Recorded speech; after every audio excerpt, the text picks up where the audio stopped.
Good evening, everyone, and welcome. We are Random Encounter Productions. I'm Cody Stone, and with me tonight, they don't know what order they're in. Let's see who's going to jump in first. We have... I'm Andrew. I don't know what our introductions are going to be because our characters haven't been introduced yet. That's true. But I'm Andrew. Yeah, well, that's a great place to start. I'm on board with it. Who else do we have with us? I'm Megan. Nice. I'm Nick. Yeah, there it is. And I'm Matthew, and we did it in order. Yeah, you did. You guys did fantastic. And if you're looking at the stream right now and you're like, but there's a box there, that is true. There is a box there. Our wonderful friend Tom from over at Wicked Game RPG is trying to join us. But they, in the small town of England that they are in, their words, not mine, Norwich, I think it is. Is it? Did I remember correctly? It's at least close to. Great. They are experiencing some power problems, unfortunately. And so, if it comes on and he's able to join us, we will throw him into the mix. And if he is not, we will add him in next week. So, for the next tonight and the next 2 Fridays, we are going to be playing Die. It is an open beta. It is from Kieran Gillen. That is the comic that he wrote, and it is also made and produced by some other game producers, game designers that we've played some of their games. The Witch Must Die, I believe, is one of them. Forgetting the gentleman's name. Really fun time. Just so you guys know, in the chat, there is going to be some links to their Kickstarter. They don't know us. We don't know them. We're just fans. And everybody's really excited to play tonight. And so this is going to be a full game. It's going to be a Kickstarter. And that Kickstarter is tentatively planned to go live in November. That is the same time that the Die Omnibus, I believe, is going to be out. Maybe not the Omnibus. Might be the last trade back of it. But Die is a 20-issue comic series, because it has to be 20, obviously. And it's all about people playing RPGs in a very weird and wild world. And this is from the same writer that wrote Wicked and the Divine. So if you're into pop culture or music or RPGs or emotional turmoil, yeah, check it out. This is the place. This is the place for you. So we're gonna be doing that tonight. We're gonna be playing next Friday and the Friday after that, just through the month of October. So let's, before we get into Die too much deeper, right? Let us make any announcements that we think are appropriate to make at this moment. Does anybody want to talk about Critical Dice? Yes. The Vanishing Matthew, I believe, has volunteered. Yeah. As I rolled over my fucking toes. Are you in fucking desk chair? Is your background a cave with a forest in it, or is it like a hurricane with a forest in it? A cave. Cave with a forest. Great. Okay. A cave with a forest in it. All right. You know, fantasy. Yes. Generic fantasy backgrounds that I pulled off of Google that have Creative Commons licensing. So we don't get copyright struck. Critical Dice. Our friends over at thecriticaldice.com, after a long war during PvP, really, was the war where we had to fight them on the battlefield.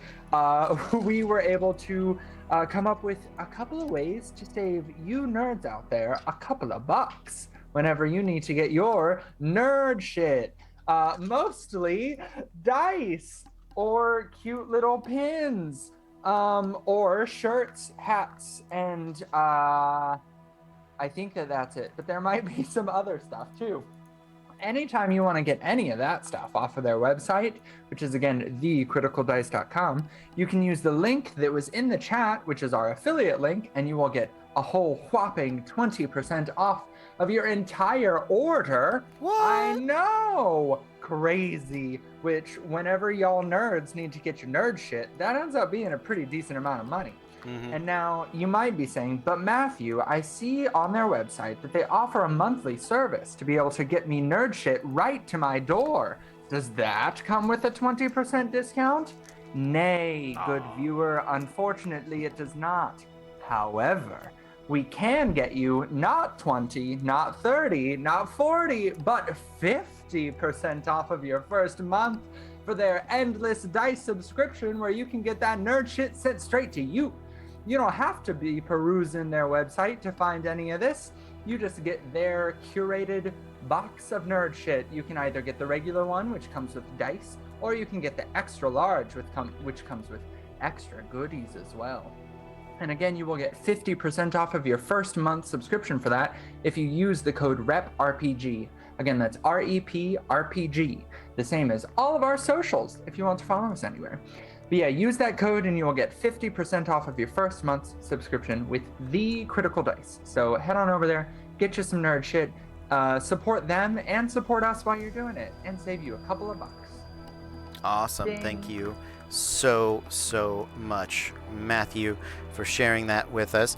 And in case you guys didn't know, we like to spread the love. So, Andrew, why don't you tell us a little bit about what Easy Dispel has?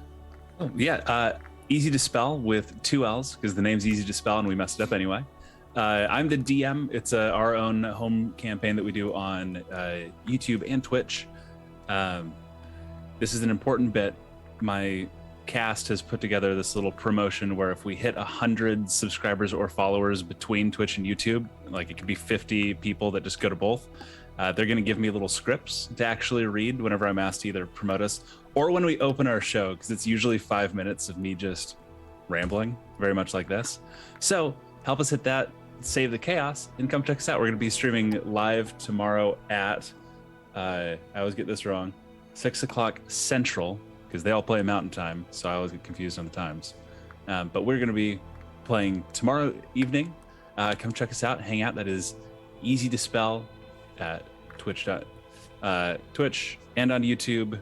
Check us out on Twitter, all the fun socials, stuff like that. But yeah, come hang out. It's going to be a good time. Nice. Thank you. Meg and Nick, do you guys have anything that you want to share or talk about? Yes, I do. If you're in Central Florida on Wednesdays, it's now at 8. Twisted Trivia is happening at Aruga Sports Grill and Bar. Last week was our 90s week, and it was ridiculously hard. So we're going back to a normal format to give like a palate cleanser. For the week after is our Halloween game. We're very excited. So if you are in Central Florida, it's right behind Full Sail, but the food's really good. The drinks are amazing. The DJ is really sexy, and it's a really, really good time. Come out. Yes. Meg is the DJ, just in case anybody was wondering. So there's your proof of sexiness. Proof acquired. Nicely done. Okay, well, I am looking for a chunk of rules that I will need at some point, but that doesn't really matter to you guys. Let's talk about die, shall we? So, content warning for anybody that is anybody watching at home. Please take care of yourselves. Watch over what you are consuming. This is a game that deals with adult content. It is going to deal with matters of consent, of removing them. It's going to deal with emotional turmoil and emotional manipulation. It has the potential to deal with suicide and trauma in general. So, yes, please take care of yourselves.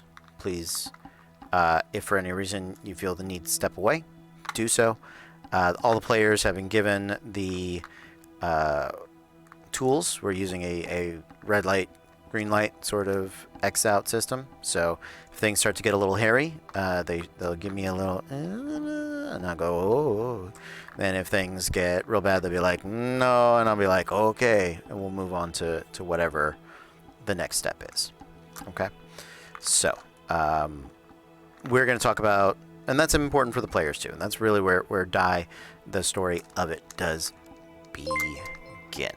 Oh, thank you for whatever good thing just happened. I heard the beep beep beep. Thank you for the gifted subs. Oh, you're amazing. Thank you so much.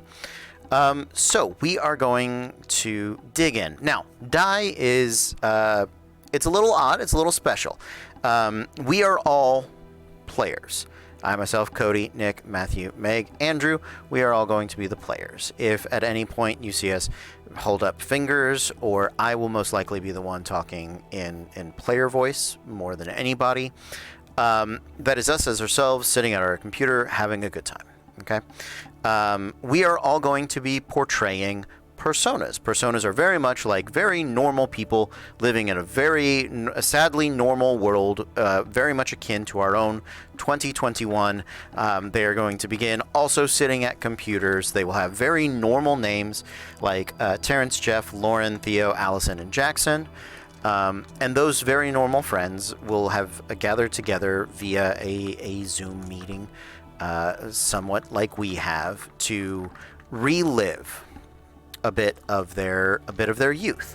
We've done some of the legwork, but also to kind of save time and get the chance for Tom to join us. We're going to go through some of that information for you guys now. So they're going to get together at a very lonely time in the world, across great distances with tremendous use of technology. They're going to relive a little bit of their youth. They previously, at an earlier point in their history, bonded and hung out and spent time playing a role-playing game, very much like ours. Kind of what this channel does, right? In that game, they are each going to portray a character, right? So we've got Russian nesting dolls of personas, one within the other I do not expect the players or the personas to spend a lot of time in character, but the opportunity is there for them, and so that should be clear for you guys. The names at the bottom of all of our boxes, right? Dictator, the Master, the Vigilance Knight, the Godbinder, and the Fool. These are more or less the classes that everyone is going to be playing. It is a rules light system. It has some potential to be not very crunchy, but it's got a little crunch to it. It is a D6 system, so anything with a 4 or above is a success. Anything 3 or lower is a failure. If the characters don't roll enough successes and at least one of their die pops up a 1, that is a critical failure. Bad things happen. 6s don't count for any more successes, but they do allow our players to activate special abilities. Okay. A couple of our classes have the ability to influence not only the game world, but also other players and each other. And a little more than I would say I would encourage or find acceptable in a normal D&D game.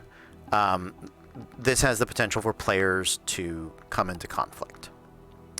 So that is one of the reasons we have the tools at our disposal, those safety tools, right?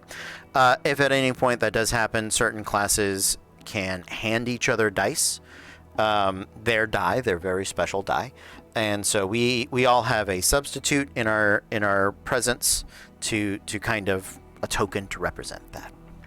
Right. So we're going to begin tonight. We're going to do the persona generation. Even though we know most of those answers, we're going to kind of share that backstory with you guys, help you meet our people, meet who we are. We're going to take a brief break at that point, and then when we come back, we will come back as our personas, right? With the opportunity to step out if at any point we need to. Hopefully by then Tom will join us.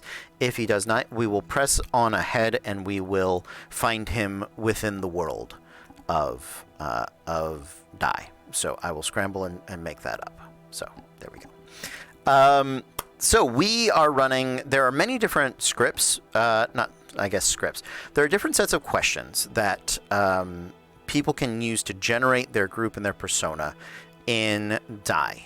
If you go to the website Die RPG, there's a bunch of different links to the first document, the arcana of the first document, and then Above and Beyond, which is all really wonderful. We're using the most recent characters, so 1.46, and we're using the script from 1.3, which is the, hey guys, remember that time we killed kobolds and took their stuff? Is literally what it is, and it's actually, I would say, maybe the closest to the comic, and it fits very well with our group and what we do here, because we are role players, we are RPG players. So so I'm gonna dig in. We're gonna start with these sort of ideas and questions, an opportunity for us to talk about it. To peel back the curtain, usually the first session, I've said this once before, but I'll say it again. First session of Die is about half or 3/4 persona generation, group generation.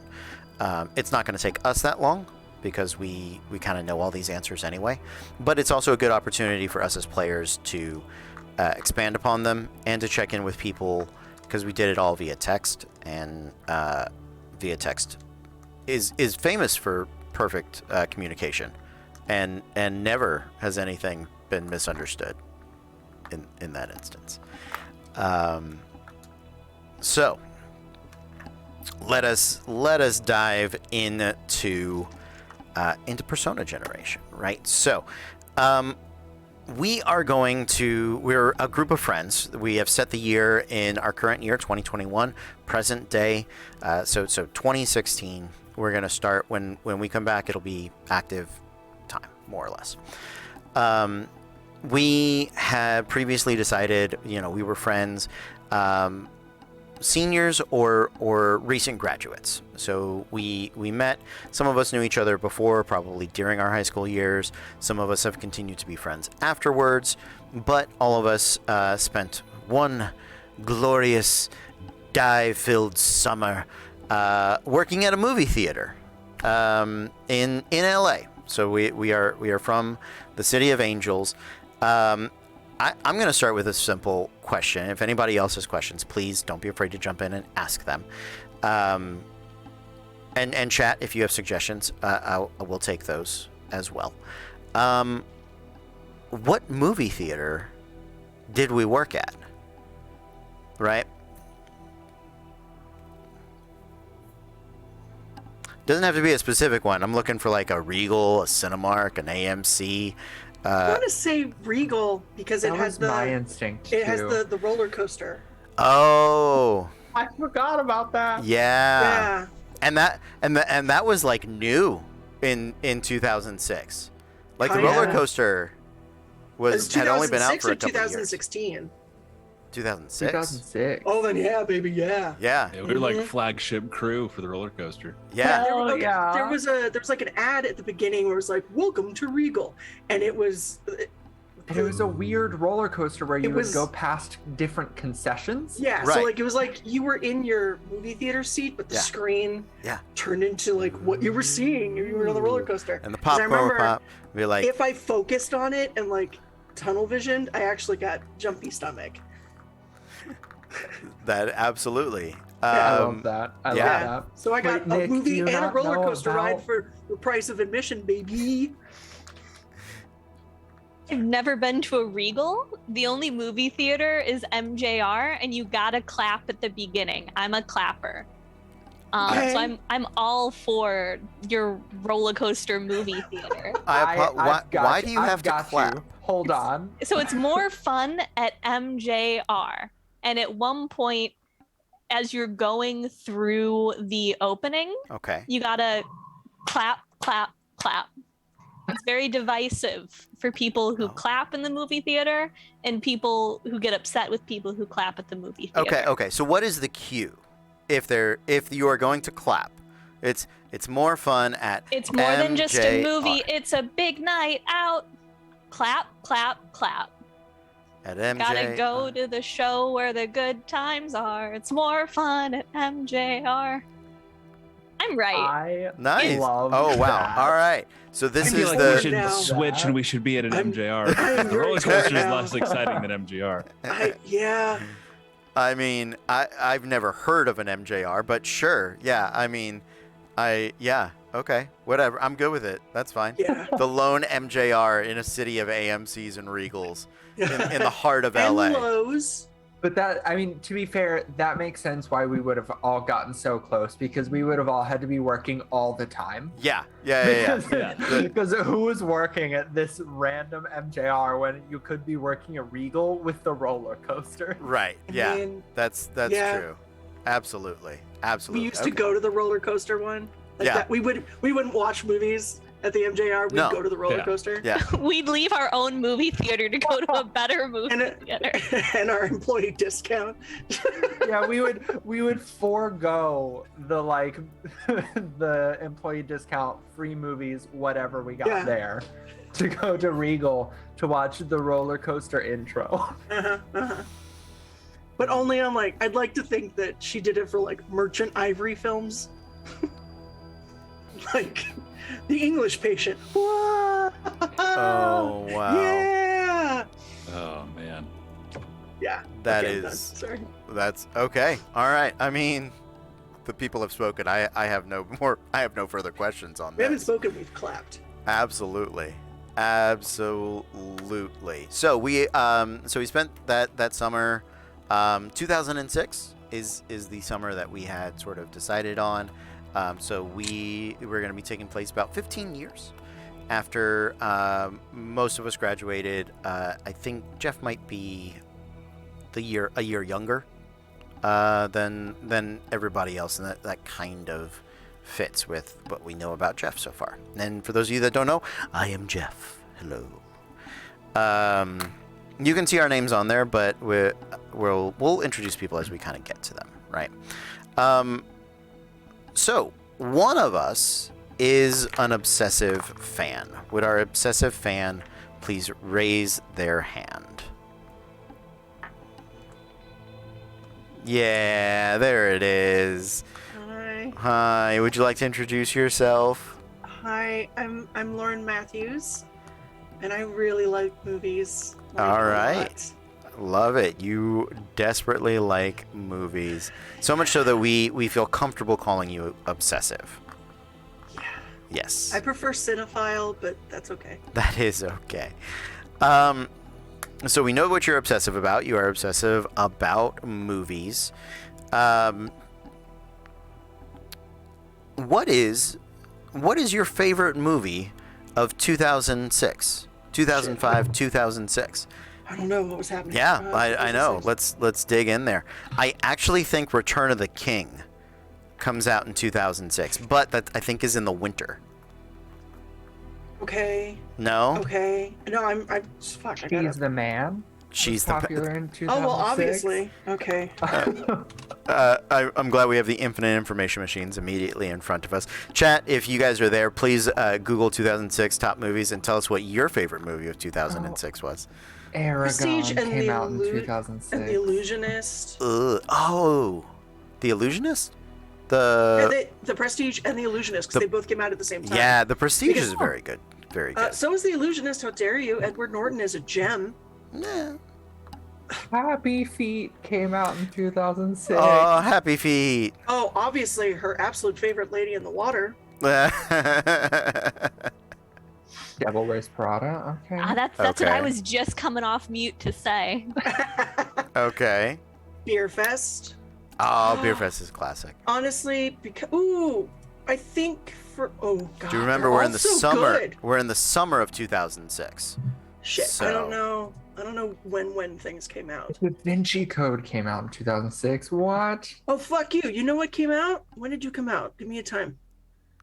Oh, it's Perfume, Story of a Murderer. That's her favorite. That's her favorite. Okay. Yep. Since we are all moviegoers, movie workers, right? What is everyone else's favorite 2006 movie. Let's start with Terrence, or Jackson, whoever has it open. I do have to clarify. Lord of the Rings: Return of the King came out in 2003, not 2006. Oh, 'cause okay. Otherwise, that would be my. Superman Returns. That's Terrence. Oh, Love all Superman right. Returns. All right. Sounds good. Let's see.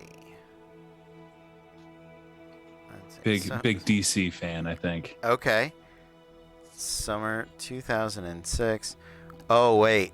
Did Talladega Nights come out in 2006? Yes, but so did Smokin' Aces. Oh, that's Yeah. true. Yeah. Well, Jeff is a big fantasy person, so I need a good fantasy movie for Over the Hedge came out in 2006. Aragon. Aragon's fantasy. Oh, he's gonna hate High School that. No, Music- he knows High better. School Musical came out in 2006 too. Pirates of the Caribbean is fantasy. Number 2, yeah. Ultraviolet. Right? Ultraviolet is Ultraviolet is an underrated is sci-fi flick. sci-fi. Yeah, it's good. absolutely. Tristan and Isolde. X-Men 3: The Last Stand came out in May, so X3 was not great though. One of the underworlds. Ooh, the Underworld. Okay, yeah, he digging the world building in the Underworlds is actually very, very strong, and he would definitely be a proponent of that. And who's gonna say no to Kate Beckinsale, right? In a leather catsuit? No. Fast and Furious Tokyo Drift is also a 2006 summer flick, so just very good. Devil Wears Prada, Superman Returns, Pirates of the Sorry, I've Caribbean. got to 2006 was choice. further research. I have to roll back and change Terrence's answer to Tales from Earthsea. Oh, okay. Don't know. I don't think that's one that would have shown up in movies or like in the theaters, but I think that's Did Terrence push for it?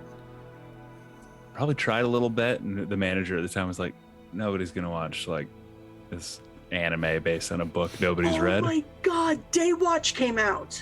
Oh, but that would have been a foreign film for us. We would have had to really work Yeah. to get Are we Daywatch in there. Are we a small theater? I would suspect. Because I so. saw Daywatch in theaters. Did you? Yeah. Okay. Day and Night Watch. I think that's the world we're building. Is that yes? There's also Step Up, but you know. But why pick the obvious choice? you know? Exactly. I think Jackson's was Silent Hill. It was in April. It was an Oh. April movie, but Nice, for all that's of good. 2006, Yeah. for all of 2006, he was like Silent Hill. Yeah. That was a fucking good movie. Yeah. Absolutely. Allison did like High School Musical, so she would sort of volunteer to be the one to check in on those movies, and she was starting to learn the dances, just a little bit. Nice. Lauren thought that was very cool. Okay. Yeah, Jackson was into it. I'm gonna say I think Daywatch or John Tucker Must Die. Okay. Sorry, this is its own. I'm learning that 2006 was a great year for movies. Right? This is no Democracy, longer an Beer Fest, RPG. The Yeah. This is Fist just a Way. 2006 movie appreciation. I didn't stream. realize. Right? My Clerks God. 2. I know. Yeah. What the hell, 2006? Why were you great, Lake House? Yeah. Wanting to change. Accepted was great. Yeah. Uh-huh. Nights. Yeah. Tenacious D in The Pick of Destiny. Oh, that's a shout and a half. Yeah. Cars. Breakup. I mean, it's not great, but Da Vinci Code? Yeah. Yeah, bro. Wicker Man remake, which is god awful, but come on. District Mission B13. Impossible 3. Oh, fuck you. District B13 is awesome. Yeah. Oh, God. Okay. So, anyway, so 2006 was dope. Yes. Yeah, what we're learning is They are all of our children, and we love them equally. Of course. And then some of these I have no idea what they are, but that is okay. So I think we get a feeling for who we are based on that by itself. I think that's very telling. back to our back to the real questions of the character building. So let's see. So here's the big thing. Something about movies elicits a feeling for you. And talk to us about that. What does watching movies do for Lauren? There's something very predictable about them, like they're scripted and they're followable. Mm-hmm. So that helps scratch her brain in a right way, that it's orderly and she can see where things are supposed to be. Mm-hmm. But at the same time, the roads that they take aren't necessarily the straightest. So Okay. she can appreciate the journey and, like, you know, we're still on track. It's just not necessarily where she thought it was going to go. Okay. Does that make sense? Yeah. Yeah, absolutely.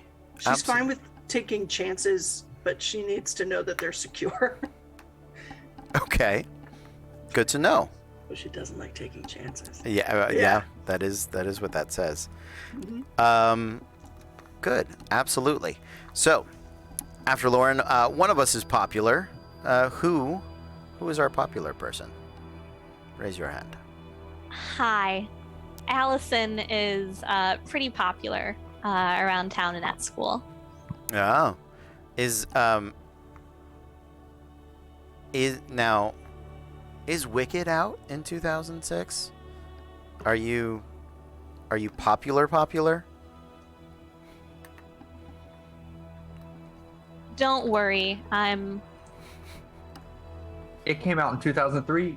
Not to say that you are a theater file, but Well, it was popular. What? It was popular. It was. It was very Mhm. popular. Yeah, it did transcend just beyond normal theater bounds. So yeah, you could absolutely have caught on to it at some point. So why do you think you are popular? Why do people like you? What is it about Allison that people are just sort of drawn to? So Allison likes to volunteer for things, which means that she is very involved in different groups and things that are going on. Okay. So she, like, there's no, like, putting me on a pedestal. You know, I kind of interact with a lot of different people. Okay. So, if you interact with so many people, does anybody truly know Allison? I mean, there's not much to me. I mean, what you see is what you get, I guess. Okay. Is probably her response. But Allison, as a person, I think keeps herself very guarded. I think there's definitely the pleasant mask, and then things she keeps to herself for herself. Okay. So Allison knows Allison, but we're not exactly sure if anybody else does. Okay, that's good to know. So Allison, being as active as you are, and being as welcome everywhere as you are still working at the MJR, clapping along with the rest of us. How'd you end up here? So having a summer job is a great way to, you know, bring in some extra money. Mm-hmm. It looks good on college applications. Mm-hmm. And the nice thing is that there's almost scheduled downtime as you cycle through the movies. Mm-hmm. So it's really nice to have like extra projects or like working on something else during that downtime. Mm-hmm. So it's really like the trifecta. A very good trifecta. Do you think Allison needed the extra money? I Even don't think even if it's not coming from like a family of wealth, right? As active as she sounds like she is,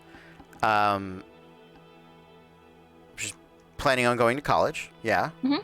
Did she get any sort of scholarships or things along those lines, or is the job an actual necessity? So she did end up getting a scholarship. She did get she went to Stanford and studied finance. Great.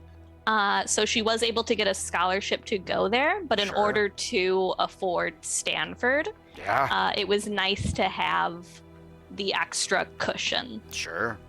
I mean, Stanford. Let's Mhm. not undercut that 6-figure a year education. Mhm. So, okay. So we understand why you're at the job. We understand what makes you the social butterfly that you are. But why would you agree to play this nerdy ass fantasy game with the weird shaped dice and this bunch of weirdos from work? So Allison has a policy that when she is asked to do something, she agrees to do it. So Was this inspired by the movie Yes Man? I wish I That remembered has come anything. out. She That's is the the one- inspiration for Yes Man, actually. That's the one with Jim Carrey and like Yes. Zoe Deschanel or someone, Yeah, right? it's in It came out 2008. Yeah, so Mhm. she would be the Okay. inspiration. Yeah, Okay. yeah. I'm the inspiration. Is that what this whole thing is? It's really just the true story of Yes Man? That is it. Yes, that is Okay, what okay. we are writing. We are writing the true story of Yes Man. The Allison Moreau story. Good to know. Good to know. Okay.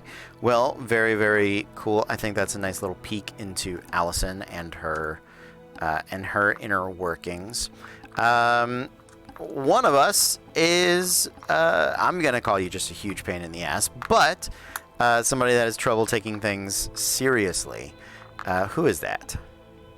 You know it's me. Obviously, has to be you. No other choice. No one else. It is you. And who are you? I'm Jackson Miller. Yeah, Head of his time with the dab. Probably. Exactly. The inventor of the dab. Are you doing the TiVo every time Oh no. you clean a theater? Oh no. Yeah.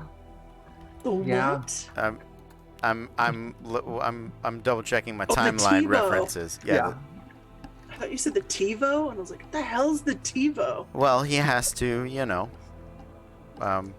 Don't also TiVo when wondering- you're cleaning those floors. It's disgusting. I'm also wondering when T No, 2009. became popular. Nah, it's later. I messed it up. Oh, T-posing. No, but he is T-posing every time because that became popular in 2006. Really? Nice. Nice. Okay. There is a Mario picture of like a Mario T-posing, and year 2006. So Nice. he would T-pose Okay. every time. If he was cleaning it and he heard somebody coming He would T-pose? check on him, he would just T-pose and wait for them to To leave. see him. Yeah. Yep. Awesome. Okay. Well, I think that kind of spins into our follow-up question for you. What did you do that annoyed people?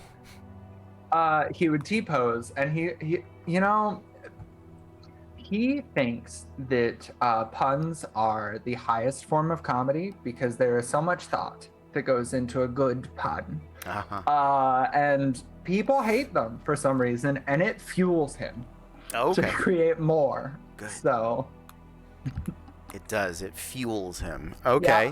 yeah. That so is- T-posing and punning. T-posing and punning. I mean, if you gotta, you gotta. You gotta. So you spend a lot of time making fun of other people. Clearly, people are they're gonna poke back. What did people make fun of you for? What did people mock you So- for? Jackson got roped into doing gymnastics with his sister when he was younger. And he actually really liked it. Okay. And he found himself being pretty good at it too. Okay. And people in high school like to pick on people for doing things that are not traditionally done by that type of person. So people really pick on him for being into that girly thing called gymnastics. Okay.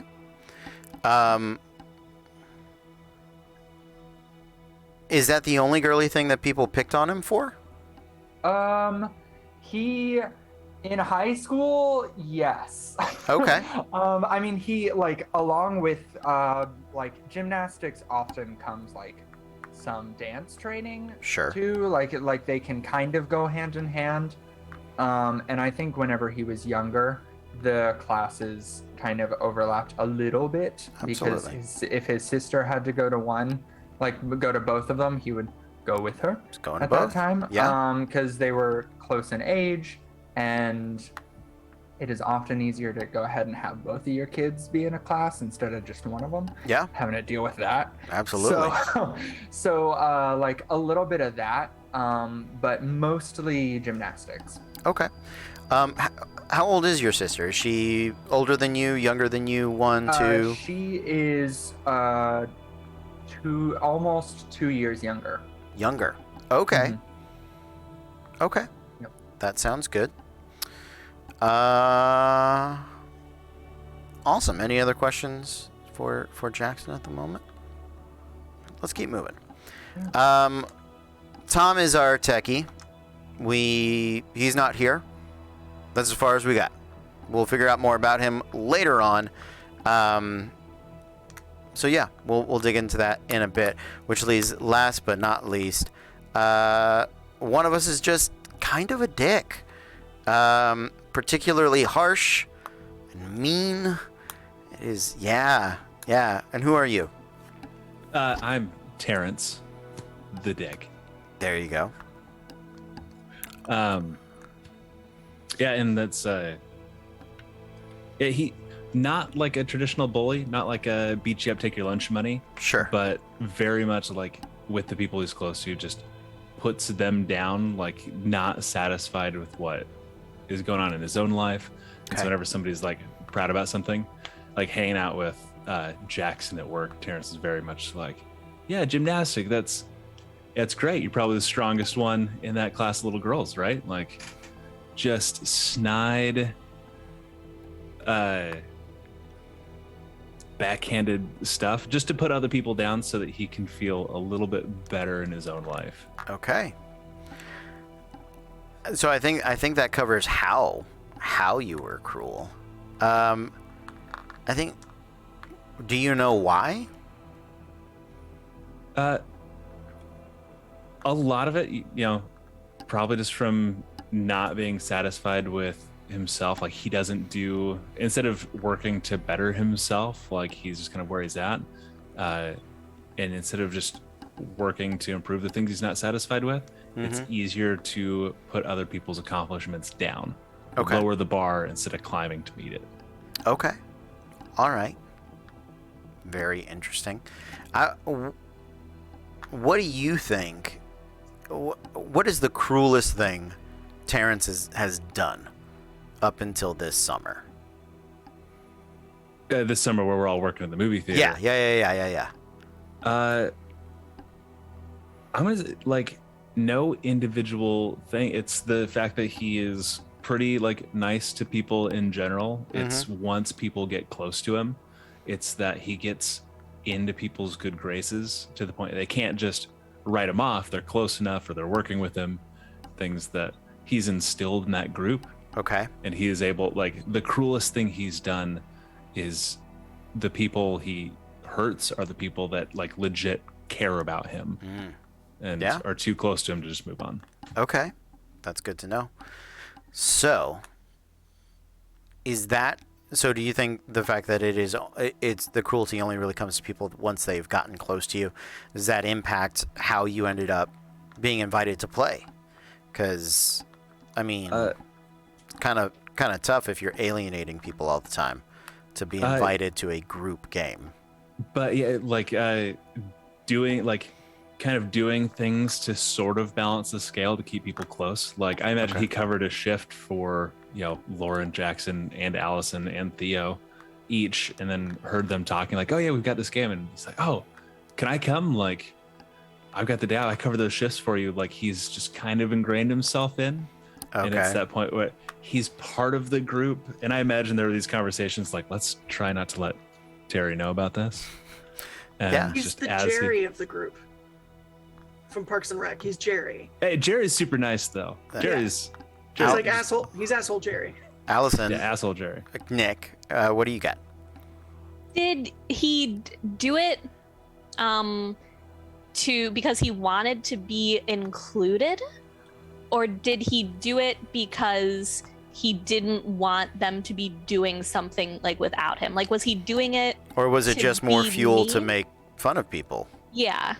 I would say he's not doing it specifically like to be mean. It's like this group is probably legitimately like his only real friends, Mm-hmm. And so it's more of like that fear of missing out and like a chance to, I'm going to go into this game and I'm going to win, like to show how great I am.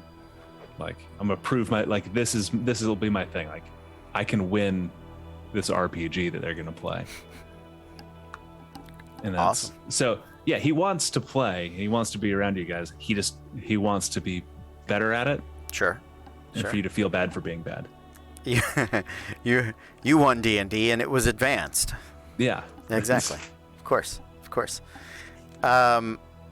So in our D&D game, it was because I was the dungeon master. Jeff was the DM. Volunteered to run it.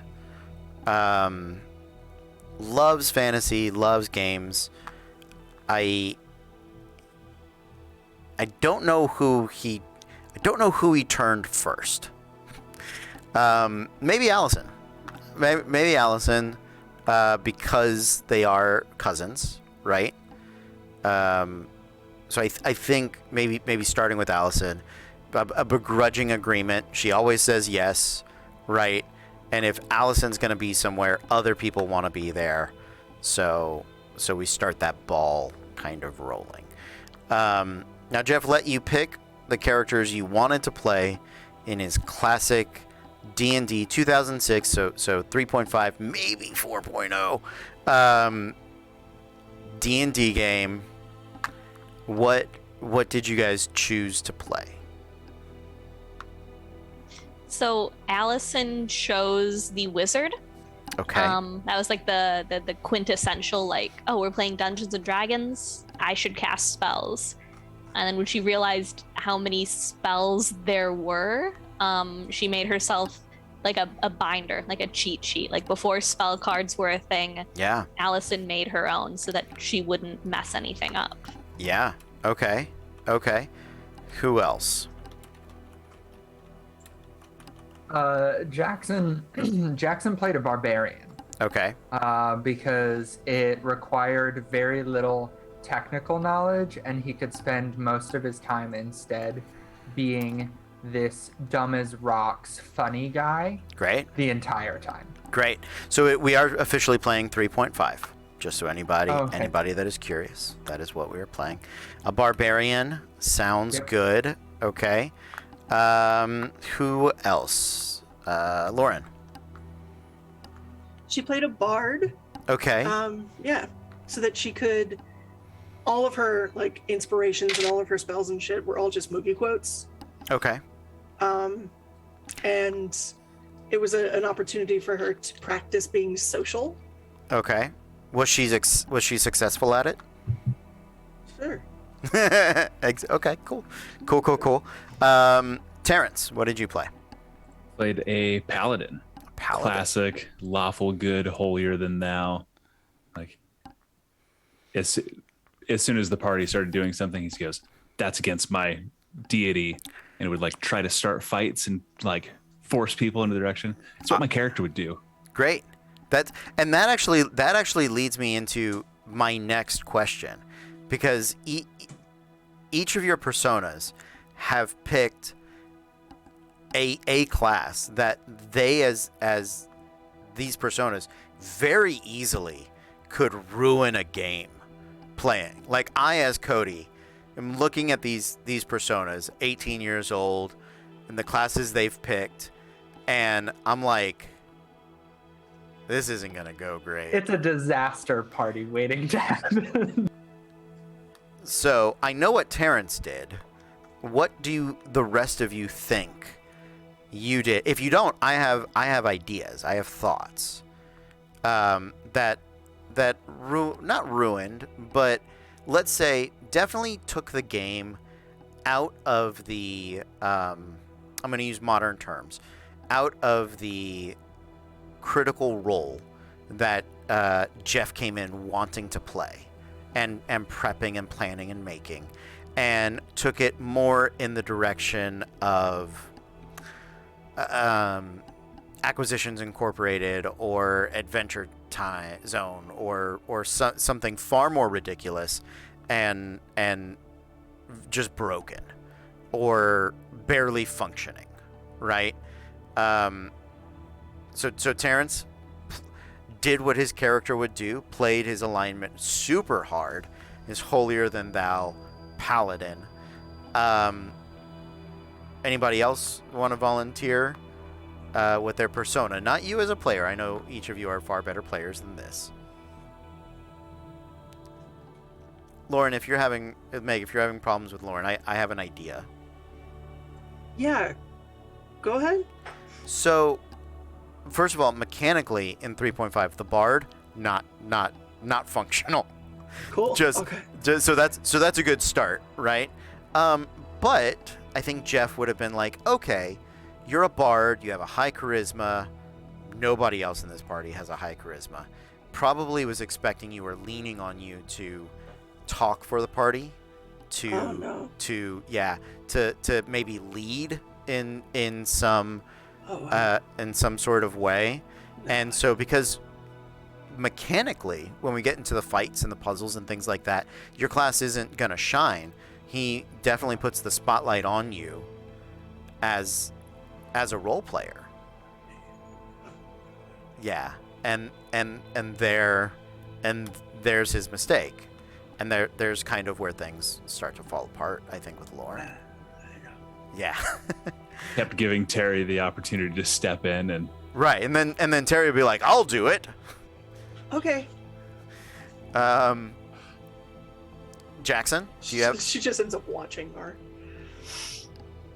I think that Jackson also would try and take the stage in conversations, which would not go well because he would just crack jokes the entire time. Sure. And also, he would more than willingly run ahead, trigger the traps, cause the fights, and Leroy Jenkins his way through everything. Do you think the talk? What do you think was Jackson's favorite part of the game? The roleplay, the exploration, the combat.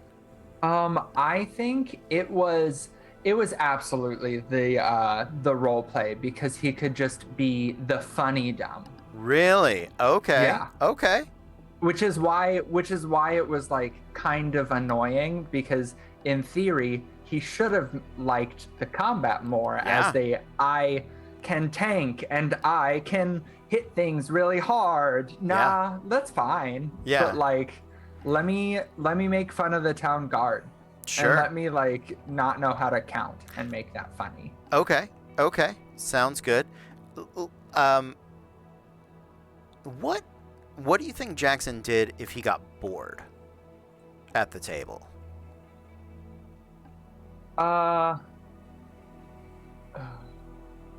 It would depend on where they were, right? Like if they were in a town or something, he would. If his phone was that strong, Terrence, I doubted it. But if they were in a town, he would wander off from the group. Sure. And go try and find something to do separate from everyone else, which is all just a disaster. Yeah. And if they were in like a dungeon or something, he would just And no, actually, that's what he would do all the time. He would separate himself from the group so that he had time to shine, no matter where they were. All right, good to know. Allison, what do you think Allison did that broke the game? I don't think she tried to, Sure. but I believe Allison was a game bot, like a min-maxer, Yeah. because she believed there was a correct way to play D&D. Yeah. I need to make the most optimal choices Uh-huh. to like be a correct wizard. And as a 3.5 wizard player, but when I will say by the time you come in with that binder, I'm willing to bet you have a 1 to 3 spell solution for literally every scenario. I don't think she's confrontational enough No. to try to like rules lawyer you, Right. but I know how my stuff works, Right. and it just like a 3-step plan for anything that could happen. Right. Yeah. Absolutely. No, I don't think it was intentional or malicious in any way. I don't think any of this really was, except for maybe Terrence, but that's just him as a person.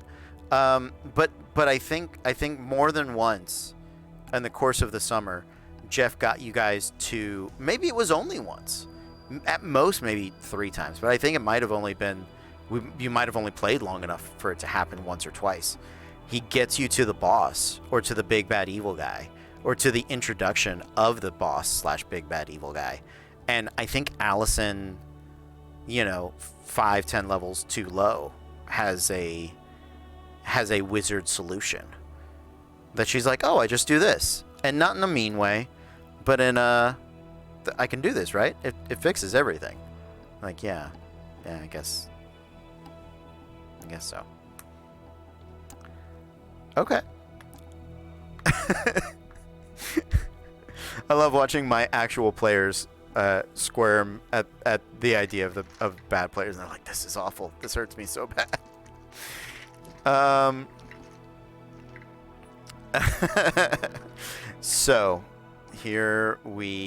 So there's that. Checking in on the chat, seeing what you guys were doing. So somebody here had an attribute that was widely admired. Who was that? I know who it was. Tell us. Talk to us. That was me. It was Terrence. Yeah, what He Terrence? he was like naturally athletic, like kind of did well on the sports teams and everything. Like wasn't the star quarterback or anything, but and he was also just everything always seemed to work out for him. Okay. He was the guy that he was kind of athletic and good looking and just kind of breezed through life, and everybody was like, hey, everything, that dude's gonna do really well, like that. Yeah. He's just, everything's working out. Sure. Absolutely. We know what classes we played. We know what the attribute was. Who did everybody think was the smartest person in the group? I think we all voted Tom, being the technical wizard that he was, our technician, the guy that would go and fix the projectors and things like that. We all thought he was the smartest. And he, I believe in his answer, decided and told us that actually Lauren was the smartest. Which makes sense that we would never know because she could never tell us. She just did it in movie quotes, and you guys didn't know what the movie was from. That's true. So who had the falling out? Matthew, so Jackson and Terrence. Okay, who caused it? Terrence did. Okay, Terrence, what did you do? Jackson put Terrence down as a professional reference for an internship for some company. Okay. A mistake. Yeah. Just because I think Terrence was probably not a manager, but like a shift supervisor. And so Okay. Jackson put him down, like, we're hanging out, like he'll give me a good, and it was probably some cool job. I'll let you figure out what that was, Matt. But when it came through, Terrence did the whole he's fine. Like he usually shows up on time. Like, we don't get too many complaints about him. Like, just gave a super substandard review, and I am with every answer setting myself up further and further as the villain. Like, we're gonna be, you're like, all right, go into game, and it's gonna turn into a murder mystery where the party kills me. Everybody turns to Terrence. It's not a mystery. It's us trying to figure out how to hide a body. Yeah. That's all. Yeah, and just didn't trash him. He's like, he's a terrible employee, but just gave him a substandard thing, so that not enough that they'd be like, yeah, he gave you a terrible review. Mm-hmm. Like, made it kind of believable. Yeah. That they'd just come back and wouldn't get back in touch with them. Okay. And so Jackson, why does Jackson pretend it doesn't bother him? Partially because that was pre-college. That was his only job. Okay. And during college, he was so busy that he couldn't find a ton of things. He could not really handle doing a job and also gymnastics and also school, because he was trying to get through school as fast as possible. So he had to act like it wasn't a big deal, just in case he had to put Terrence down again. Sure. He didn't want to further stoke the issue. Yeah. So I mean, it sounds like. Well, let me ask you this: in another world, Terrence gives you a glowing review. Jackson gets this internship. Maybe he has to quit gymnastics, right? Mm-hmm. But he spends all his time doing this, what seems to be a very important internship. Yeah. How does his life end up different? Is he better off? Maybe. Yes, because his internship would have been because he started going to school for like computer engineering. Okay. And it was just really fucking hard. Sure. And he ended up stopping. Yeah. Because of that. But like, if he had gotten the internship, it would have been a really good way to open a door into that field. Sure. And he probably would have done that, and he would have been able to make a bunch more money. Yeah. And What type of company was it with? Was it with like communications, a game design company, a defense contractor, aerospace? I think it was going to be, that one was communications. Okay. I think. But still, that's, huge field, just about to really explode. 2006, an early portion of the internet is about to take off, as are smartphones and all sorts of things like that, so okay, very cool. We know it's been 15 years, so we got that. 15 years later, who is the most successful person in the group? Go ahead, raise your hand. We know who it is. There it is. That's Allison. Yeah. She did go to Stanford. She did. She did secure the lucrative managerial position. Yeah.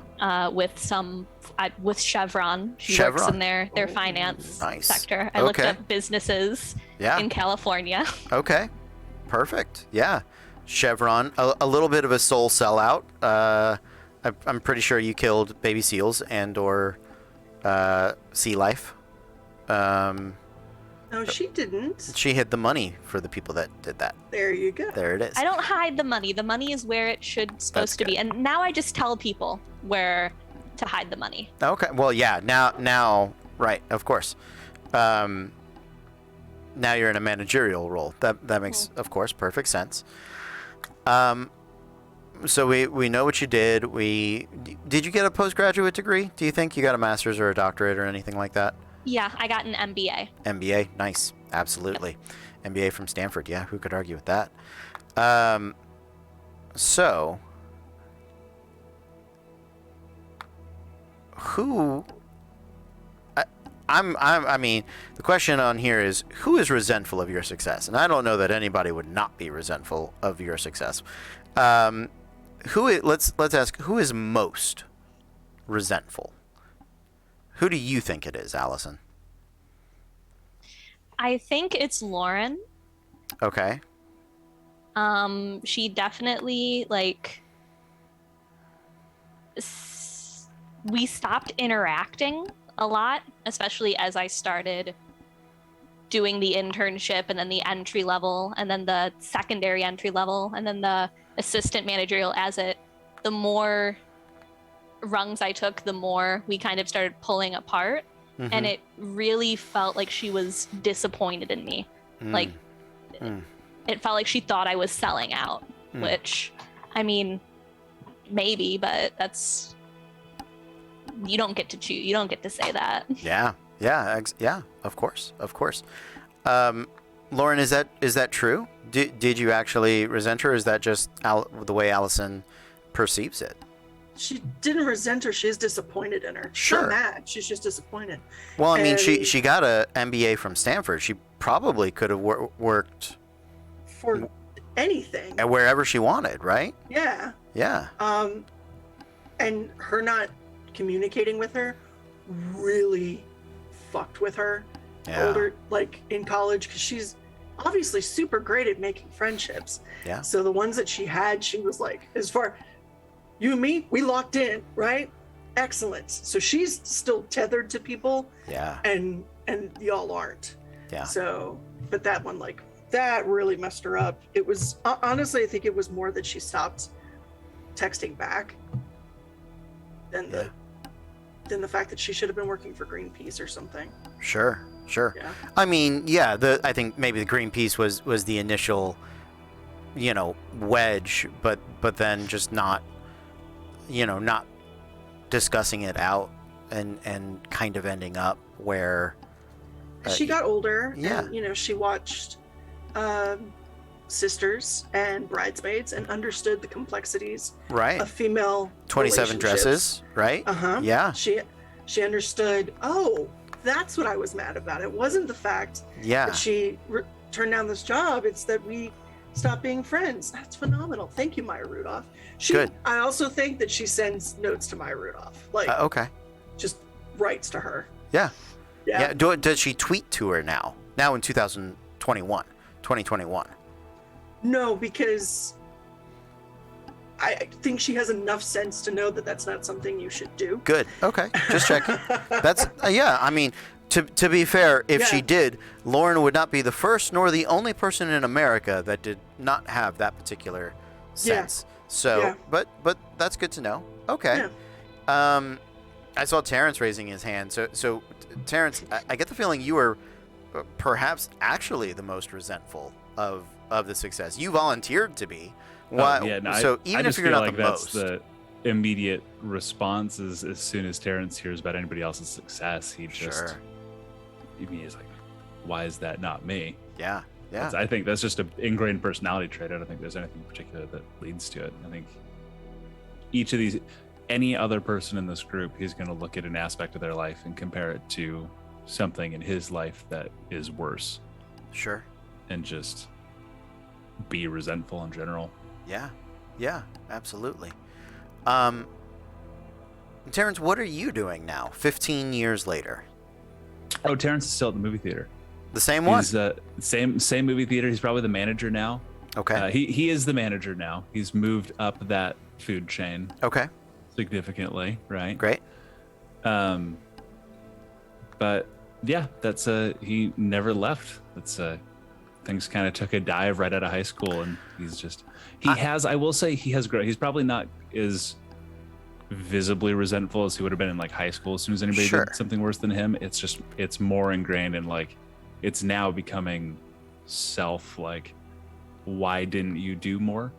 Well, and I appreciate that. I think Terrence had a moment, right? I think there was a moment where the MJR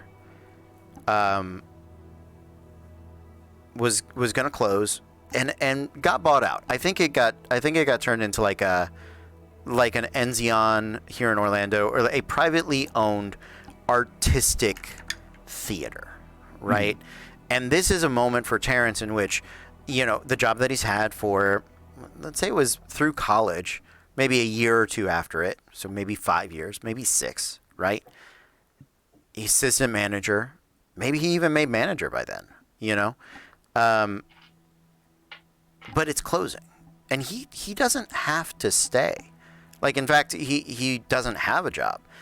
But I think the new owners maybe like him as a manager, see that he does a good job, ask him to stay on, and he says yes, rather than go out and try to do something else. And why do you think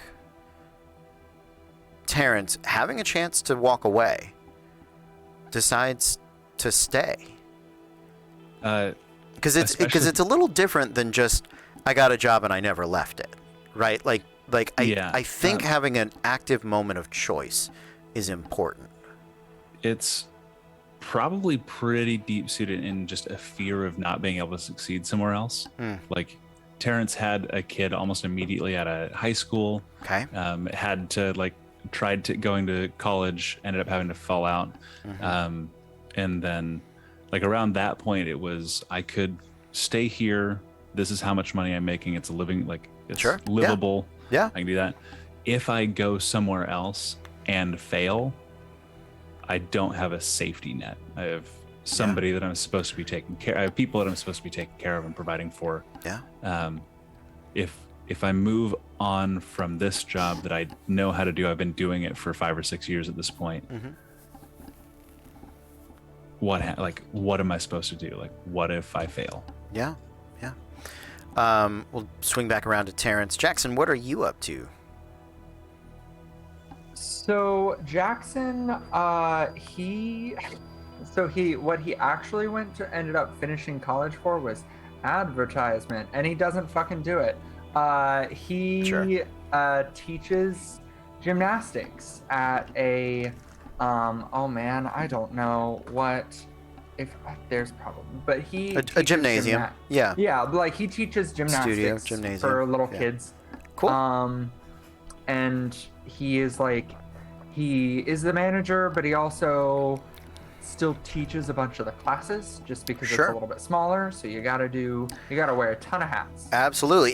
Has Jackson suffered any? I'm not saying he's crippled. He can clearly still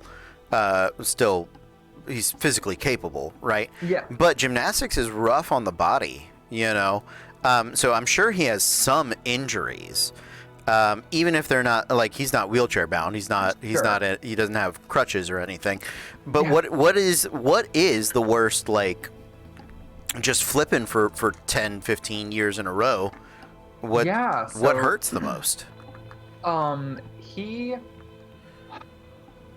Oh man, now I gotta think of the thing that he specialized in.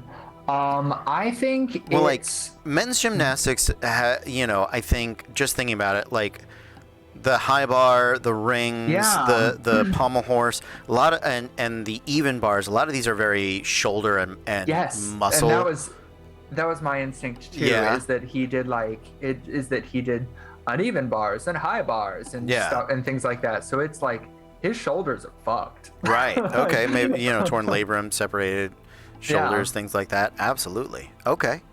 Good. Yeah. Good to know.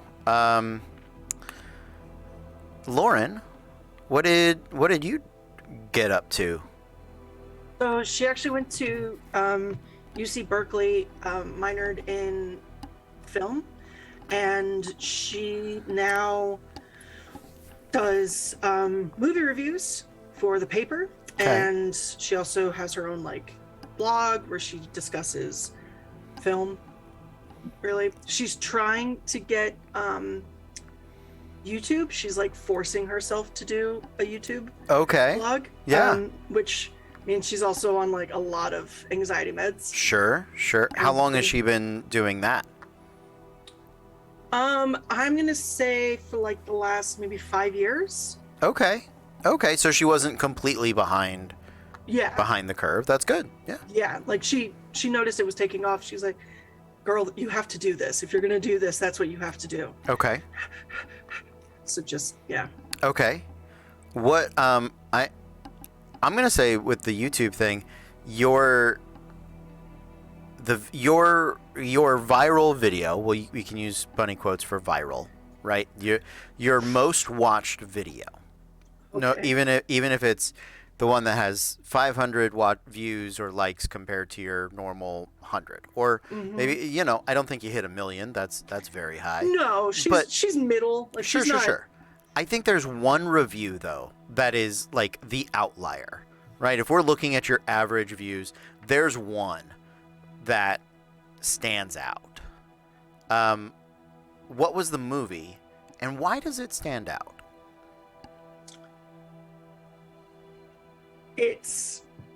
I'll tell you what the review is. Okay. Because she'd actually had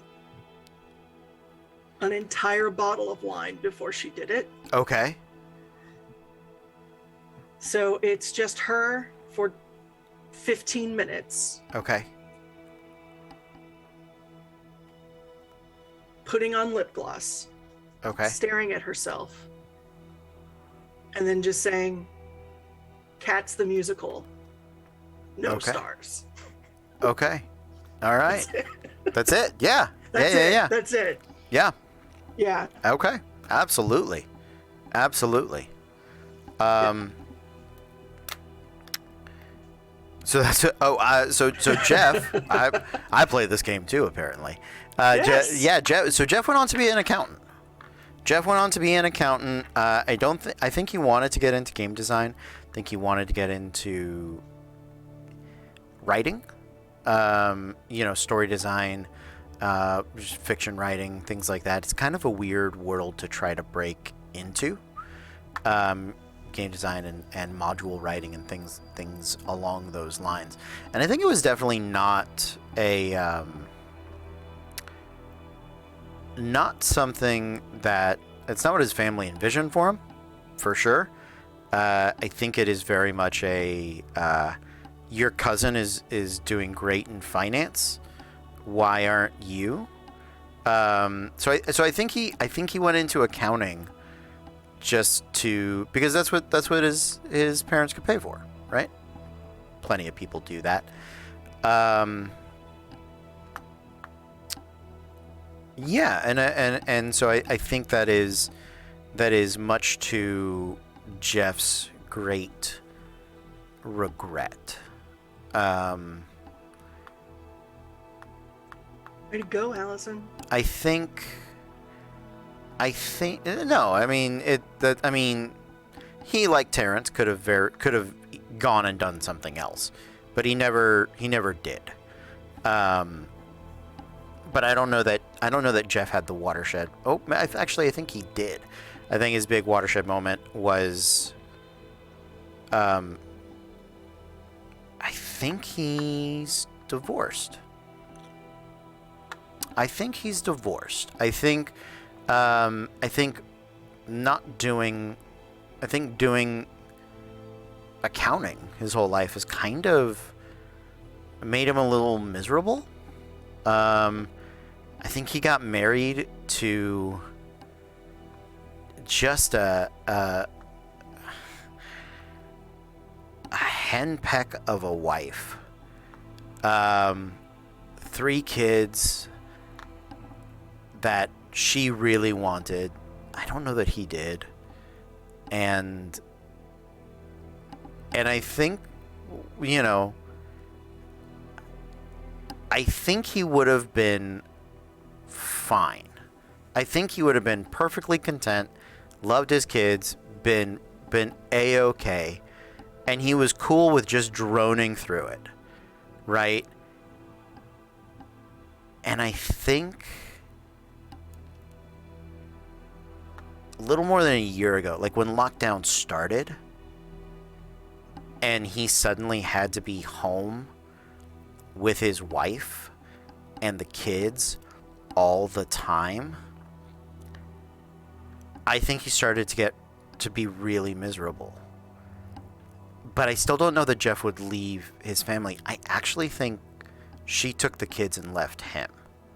That he was just like, she needed more passion in her life, I think, is the reason that was given. I think that's where Jeff is currently in his life.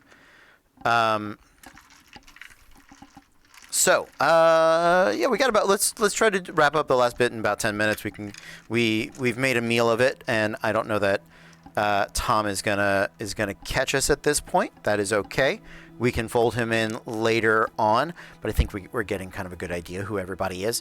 Let's dig through these last ones. What does everybody wish they were doing? I think I said it. Jeff wishes he was in game design of some kind.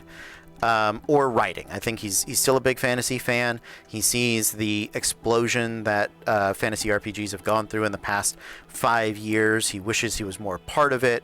And I think even more now, having been in lockdown and being detached from his family, I think he's very digging into that fantasy idea. Allison. Oh, you're doing what you want to do, right? She's doing what she thinks she should be doing. Okay. And so I think she kind of wants a moment to breathe. Okay. I don't know if she wants like a new job, but especially with the pandemic, she is on call all the time. Like she is having a lot of trouble separating herself from her responsibilities. Sure. And so she's kind of looking for that breathing room. Workton used to come home, and now it is home all the time. Jackson, what do you wish you were doing? Jackson wishes that he had, instead of teaching gymnastics, he wishes that he would have been able to do gymnastics, and either that or even just coaching at a higher level. Cool. He finds himself feeling really like he knows that teaching kids is like really great and how you get more people into the sport or whatever. Sure. But teaching. But if he could teach an Olympiad, he would. Yeah, like teaching a 5-year-old how to cartwheel is not the same caliber of worth that you find from teaching like coaching. Yeah, like an Olympian or even like a college level competition. Yeah, there's just some other sense of fulfillment that he thinks that he would get from that. And yet, here he is managing a small gymnastics studio where it's mostly 5-year-olds. I mean, it probably had a tough time surviving the pandemic. But somehow you pulled through. You know, just gotta be glad that you're part of a chain. There you go. You're not. Okay, good to know. Part of a chain. That makes sense. Yeah. Lauren, what does Lauren wish she was doing? She wishes she was a movie producer. Yeah. Yeah. She doesn't want to be the face of anything, but she wants to like be a part of the process and make decisions. So, yeah. Okay. What does Terrence wish he was doing? Terrence wishes he was actually very similarly helping make movies in any capacity. Yeah. Working at the theater for years and watching so many hundreds of people come through and enjoy them. He just wants to be making something. Sure. Yeah. Absolutely. All right, you dick. We're gonna start our own company. It's gonna be great. Yeah. So, what stops our nerd from indulging in the love of fantasy? I think his wife did for a long time, and I think he's just kind of getting back to that. Allison doesn't have as many friends as she used to. Why is that? They're less built in. So it's not like the high school where you see everyone. Sure. And as she progresses more in her career, it becomes harder to like maintain like coworker relationships. So she's got a lot of very base level. She's got a lot of acquaintances and a lot of references, but not a lot of friends. She's got a lot of useful contacts, but not a lot of friends. Understood. Lauren, movies stopped making you feel comfort, stable, I believe was kind of how you put it initially. Why is that? I don't remember. They don't scratch the same itch that they used to. Yeah. And there was... It's because she... that the most she'd... Makes sense. The most she'd ever be able to do was write about them and not actively participate. Okay. Yeah. Terrence, you are. Did you ever stop being such a manipulative shit? Is literally what this sheet says. Yeah. Yeah. That's like you said. He had a kid right out of high school, and he fell in love with his wife, and she saw more to him than what he saw, and he kind of grew, and he was finally kind of starting to come into his own when he lost her, and that's when all of that like kind of anger to the outside world became retrospective. Like this was not the world doing something to me. This was me doing it, and has kind of tried to be better from all that. Is his wife passed? She died. Yeah, just in an accident. It wasn't like disease Unexpected. or anything. Yeah. Okay. Leaving just him and his son. How old was the son when the wife passed? He's probably 10 or 11, so probably about 5 years ago. Well, so. He's currently 13. If you Oh, had he's him 13? right Oh, out yeah. of high school, Yeah, that's a year to have a kid, and then 9 months for it to gestate. So yeah, I'm yeah, guessing it would have been 13. Yeah, so 2 or 3 years ago, he would have been 10 or 11. Oh, so it's new, it's fresh. Yeah, it's okay. pretty fresh. Good to know. Jackson, behind the jokes, there is a deep sadness. What keeps you up at night? I realized that I had to change this because I contradicted myself later, but both of his parents have passed away, and he's not close to his sister. So he is really worried that if anything were to happen to him, that nobody will notice. Sure. And so he is like, gotta be funny so that people get close to you, and gotta make some sort of impression on the world, however you can. Absolutely. What was your sister's name? Kayla. Kayla. Great. I love it. Okay. Our techie is not here. We've lost that love and feeling from that admired attribute. It's gone. I think we kind of get the idea of how Terrence feels about that. Who is everyone most in contact with? Allison? So I'm most in contact with Jackson. Okay. And even that is very like social media Sure. based. Yeah. Absolutely. Jackson, who are you most in contact with? Theo, man. He was just a neat dude. Yeah, absolutely. I think we're all most in contact with Theo, but let's keep going around the room. Lauren, who are you most in contact with? I see Terrence like 3 times a week. Yeah. Yeah. Yeah, he might be my best friend. That's really good. I see him all the time. That is really good. Terrence, who are you most in contact with? Theo. Theo? Okay. That's he's kind of taken on, like, he showed up like after my wife passed, and has kind of taken on like an uncle role. To my son, and kind of like helps watch him when I have to work, kind of deal, like just around a lot. Absolutely. I think even though Jeff sees Allison at family Thanksgivings or Christmas every year, but I actually think it's a toss-up. I think it's a toss-up between Allison and Jackson. And I don't know that he actually talks to Jackson. I think he's friends with Kayla. I think because he was like a year behind you guys. Yeah. He was still in school, and I think maybe he had like a will they, won't they with Kayla, and then he went on one date with the wrong girl. I was like, I'd like to break up. And he's like, no, we're not doing that.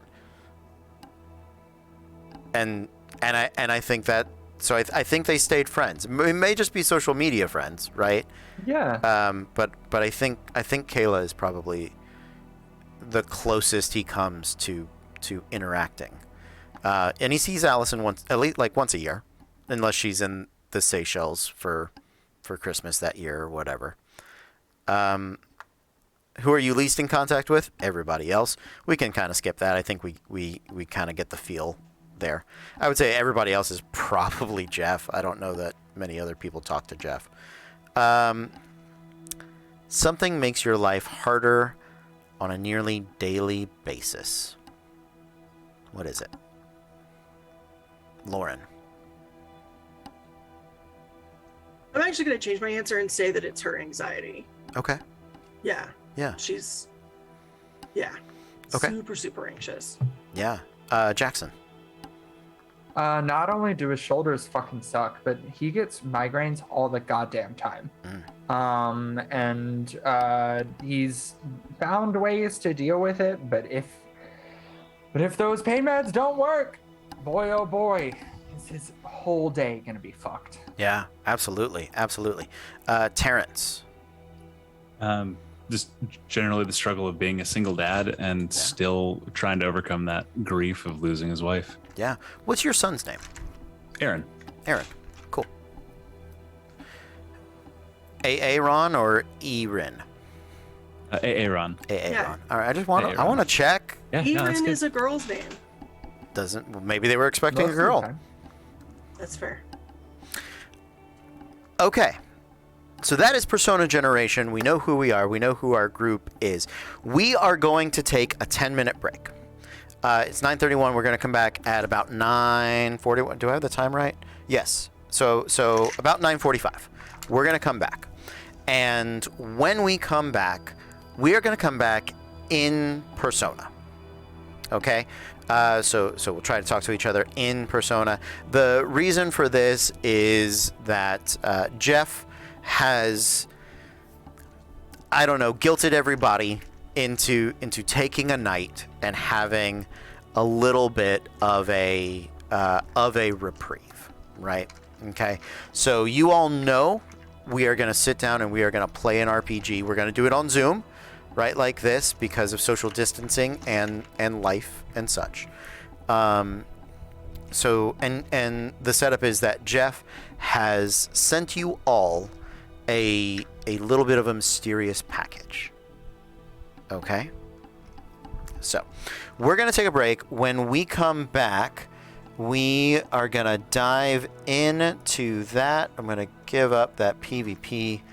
Be right back screen. All right. So, we'll see you guys in just a few minutes. But until then, be cool. Hi, guys. Hi. Hello. Hey. Can you guys hear me? Yeah. Yeah, that's Yeah. Megan hears me. Who the fuck's Megan? Hello. Lauren. Allison, can you hear us? Yeah, no, we can hear you. You've got it. Go, good. Oh, good. Hey, Allie. Hi. You look Hey, everybody. great. Thank Hey, you. Jackie. That, It's great to see everyone, even though it's virtually. yeah, I haven't seen people in a really long time. So thank you guys for doing this. I appreciate Yeah. it. Of course. Yeah. It's good to see you again. Yeah. Hi, Terry. And I didn't want to call you Terry. It's all good. You know me a long time. That's fine. Right. Hey, Jackson. So How's it going? so Theo was on the call earlier. We were talking for a little while, and I'm really excited. I'm really excited to kind of share all of this with you guys. And so Theo's gonna be there when everything gets rolling. So it's gonna be a really, really good time. And again, thank you guys. I have been thinking about this for just a really long time, and over the past year, and like working from home, and with the kids and Farah, and it just doesn't matter. But I've been thinking about this, and I've been working on this for a while. And like Theo had given me some notes, and we emailed back and forth because I was trying to get him to talk to me like about this like crypto DeFi project. It doesn't matter. Anyway, so he got on. We tested it. It's really cool. I think it's gonna work fine. He's cut out briefly, but I think he's gonna be there when we get there. So, everybody has their package, right? Yeah. Yeah. Okay. Yep. Yes. So, I would like Terrence, if you would do me a favor and open your package. Okay. Give me 1 second. Set some stuff on top of it. Okay. Nope, that sounded like that was it. That's stuff on my desk, but yeah, I got it. Okay. Sorry. Yeah. So, Terrence, this is your die. Okay. It is special. It is the D4. There is no other die like it in the game. Terrence, you are the dictator. Okay. And Lauren, you're next. Go ahead. Oh, okay. Okay. Okay. There it is. Lauren, Yeah. this is your die. It is special. There is no other die like it in the game. This is the die 8. This is unique. You are the Vigilance Knight. Oh. Right? Okay. Allison, your turn. Go ahead. I have it right here. Okay. Here it is. There it is. So, Allison, this is your die. It is special. It is unique. There is no other die like it in the game. It is the D12. You are the Godbinder. And Jackson? I got it. It's unique. There's no other like it. Actually, right? that is just like every other die in the game. There is literally nothing special about it. That is the D6, and you are the Fool. So, no. And this one is mine. I would like everybody to take a moment and close your eyes and roll your die.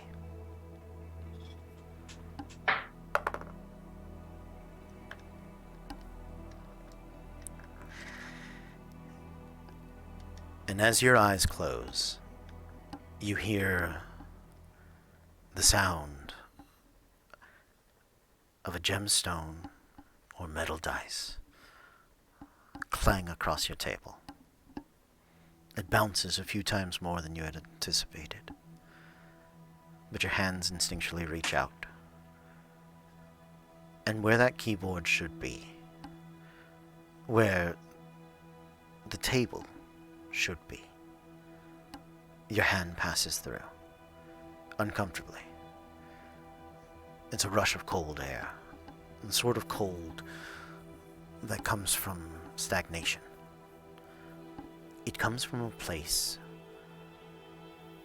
that may have never seen the sun.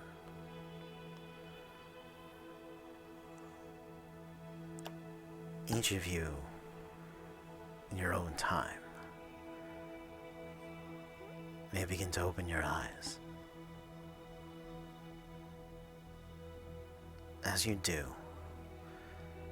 you look around. You are all seated in a room with 3 sides,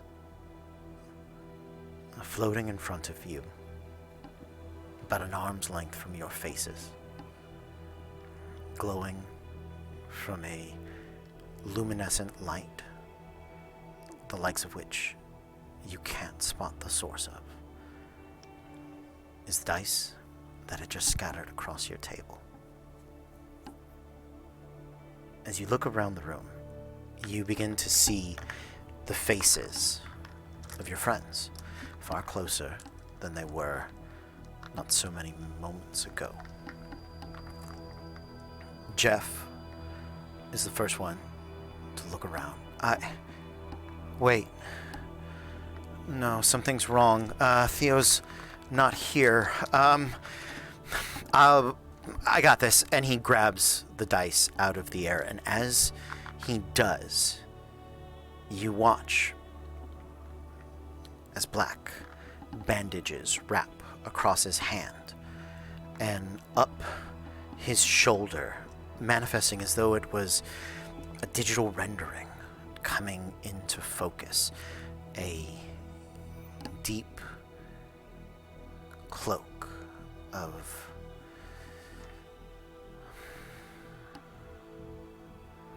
plush, ermine-like material begins to stretch its way across his back, trimmed in gold. You see underneath the wraps continue, his fingertips uncovered up to his chest, his neck bare, but the hood begins to loom over the top of his head. And in his eyes glow 2 dice. No. Not dice. The word is die. And as he looks from beneath the hood, something's gone wrong, and I have to prepare. And with that word, he vanishes out of the room. Jeff? This was supposed to happen? How do I turn it off? What is he preparing for? That's a good question. So we're no longer in cyberspace. We're physically in a room together. Yes. Fuck. Okay. Do I have my phone? Is my phone on me? You do? Is your phone... No, because I was sitting at my You were sitting? desk. Okay. Fuck. Oh, fuck. But I do have my meds on me, so she's just gonna take one real quick. Okay. Jackson is gonna look to his wrist where his Apple Watch Sure. is normally on, and he obviously does not have his phone on him because it was on the desk. Yep. Is he able to connect to anything, or is it just a black screen? So the time does pop up. Oh, okay. The script looks different. The script looks not like a font you have downloaded. Okay. There is, instead of the sort of classic digital lines that the Apple Watch has, it has this vaguely arcane sort of eldritch hint to it. Huh. The time shows morning, about 8 or 9 o'clock. And as you think about it, that's whenever you guys would play, you never knew exactly what time it was because none of you ever had a reliable watch. So if it was morning, it was early morning or mid-morning or maybe late morning, about 8 or 9 o'clock. As you tap through your watch and try to access any of your other apps or anything like that, none of it connects. Although many of the symbols and emblems that you would expect, many of the logos are there, although they all seem as though they've been run through a fantasy filter. There is if I am not mistaken on Apple products, there is a Explorer or Safari. Safari is the word for it.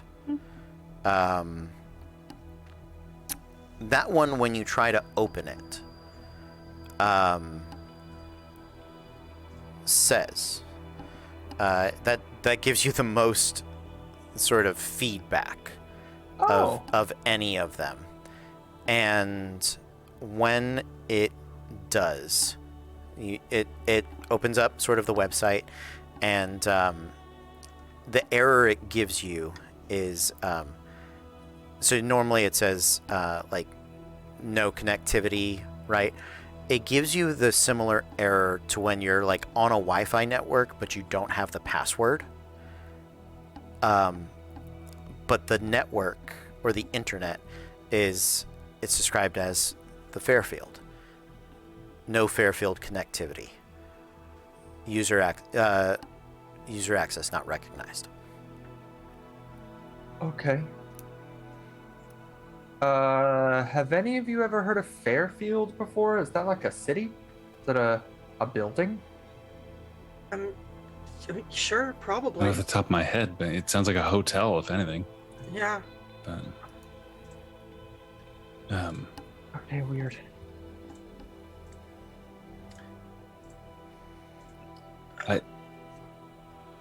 Jeff, stop being funny, man. Can we?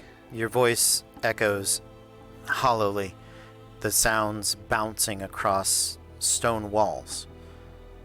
The little bit of light that is given off by your die shows a very, you would think, oddly generic, not cinder block, but stone pattern of a floor that seems to extend to the walls.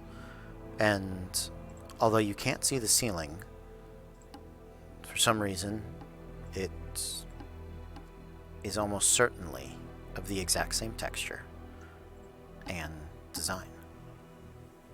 Okay, there's got to be a door or something. So she's gonna go to grab her die to move the lights. As you to go touch, look at the walls. as you touch your die, I would like you to. Well, actually, Save. I can help with this because you guys should have checked some boxes for me. As soon as there it is. As you touch your die, you become covered. It snaps into place, almost in an Iron Man-like fashion, beginning from your fingertips where you touch the die, accompanied with appropriate mechanical sound effects that may be Transformer-like across your Not Michael fingertips. Bay, not Michael Bay, not Michael Bay. Not Michael Bay. And as you say it, it turns much more into the deeper original 80s cartoon sound effects. Better. And the armor in metal plates rolls up your fingers and up your arm, across your shoulder, across your chest, down your body, and up to the very jawline of your face, and then over the back begins to creep a large helmet, and down across the center of your face you are covered head to foot with a full helm. Oh no, you checked the other box. What do I you did. look like? That's okay. You Tell already- me. she looks No. like that. No. Tell me, please. She looks like that. Tell me what you want it to look like. I don't know. That sounds pretty good to me. Cool. And I got a transformer sound. You had Transformer sound. All right. Well, you had no other details on there, so I went with what was closest. So, meh. Well, I can't edit it, so I don't. Yeah. Anyway.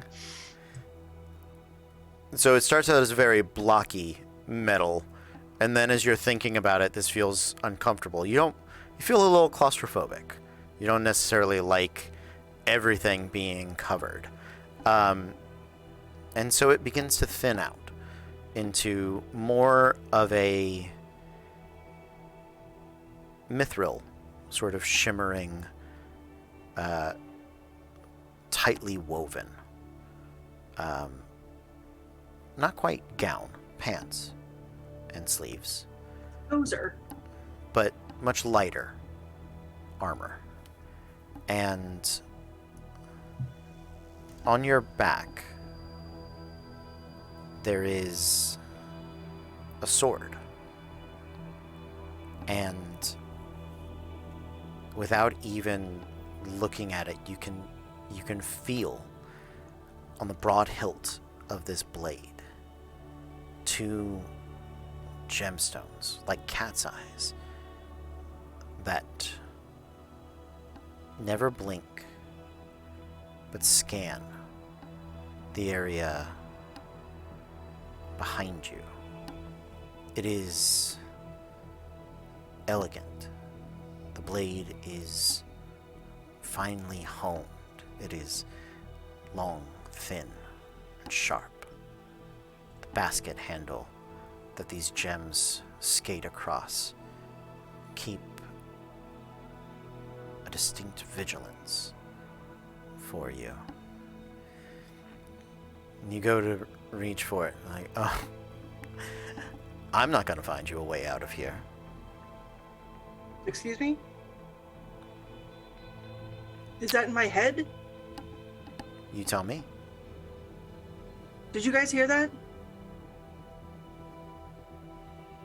Hear what? The Oh, Michael fuck. Bay Transformer noise? Oh, Yeah. We fuck. heard it.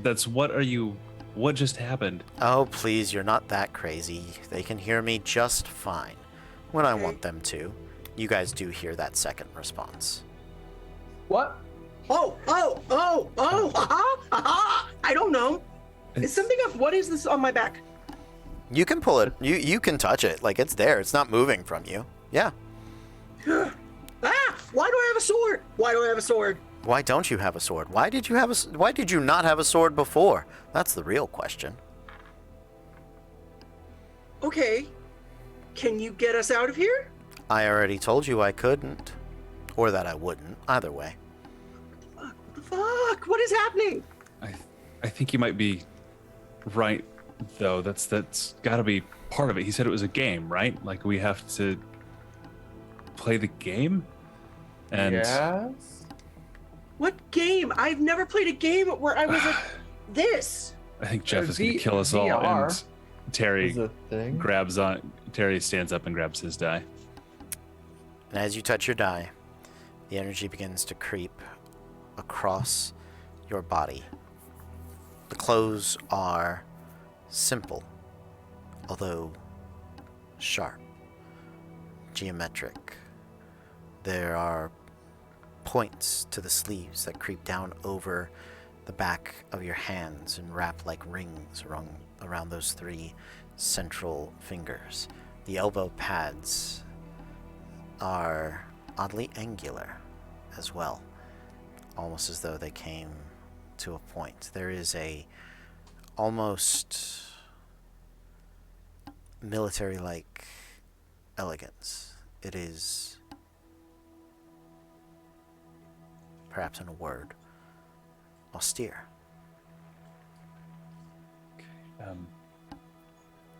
So you got a talking sword. I got a suit.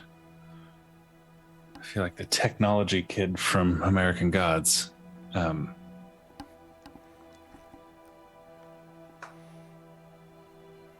look good.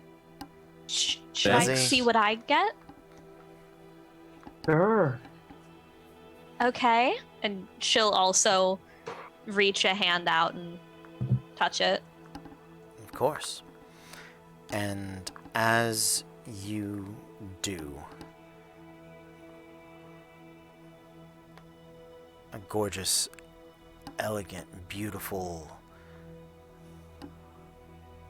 holy gown of robes, decked in white and gold, bespotted in silvers, icons of light and nature spread across your back and trace around the trim of the bottom of the robes. You're not quite in armor. You don't feel necessarily any safer, but it fits. And from the die, spreading out within your hand, is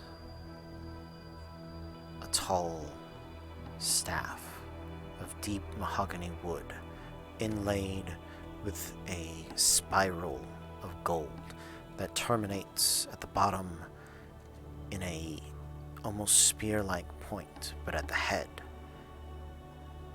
is a beaming emblem of solar radiance, little points of which represent the sun in all of its glory. They dance around the head in orbit, nothing tethering them to the staff itself.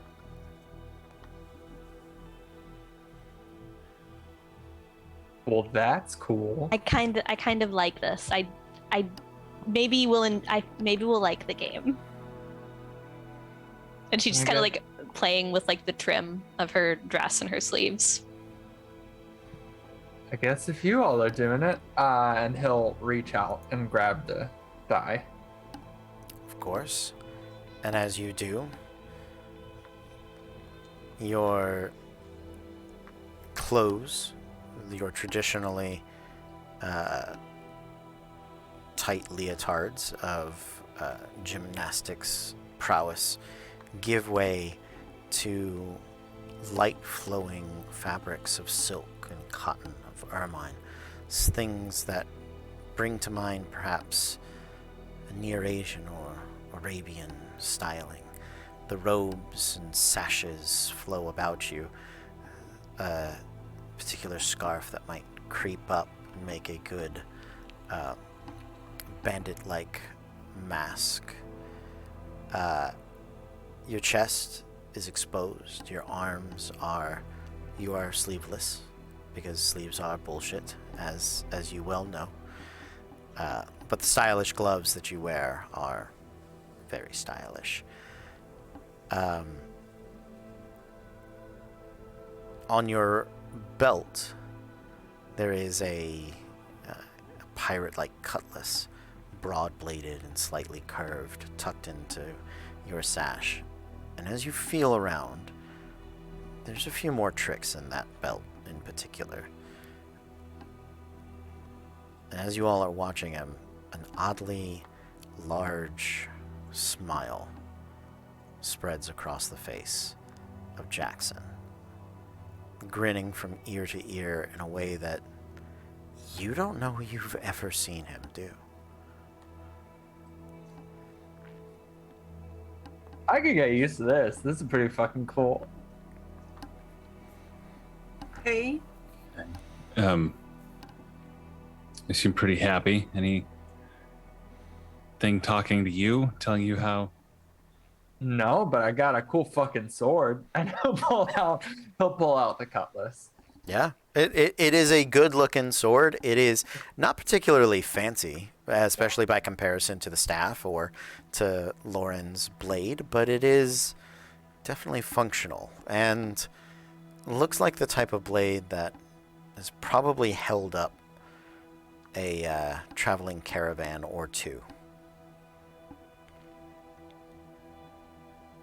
Neat. And he'll just like put it back. Neat. Like he looks at it for a second. Neat. And then just puts it back. I mean, I can ask the staff like how Lauren talks to her sword. Staff, can you get us out of here? Nope. oh, Start checking my Alright. pockets just to see if there's like a key or anything. I don't think there's not, but just go there. Where's my? I don't have a sword. I don't get it. As you check your Alright. pockets, the one thing that you do find is your die. Pull that out of my pocket. Do you all still have yours? Yeah. Jackson, yours is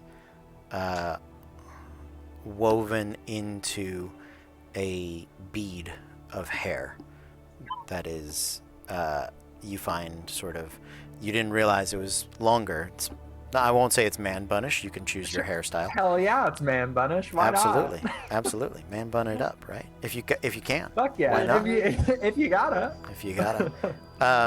Allison, you notice that yours is floating at the head of your staff. Sort of the source of that light. Lauren, yours rests floating into the hilt of your blade, into the basket of your elegant sword.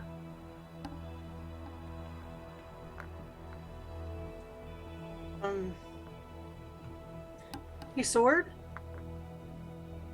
Yes. Cool. If I hit the wall with you, can we get out? I mean, I don't know. You should probably take a look at the wall and see what kind of wall it is. I'm not a hammer or an axe. I am, a very refined blade. Oh, You wouldn't Okay. ask a supermodel to sell KFC, would you? honestly, yes. It happens all the time. All right, that was a bad point. All right. Okay, she's gonna start investigating the wall. Okay. As you begin, Just the room we're in. Was there a table or anything, or were we all just sitting like in chairs in a circle when we arrived? You're on the floor. you were sitting on in the floor. chairs. You were sitting Ah. in chairs in a six-sided room.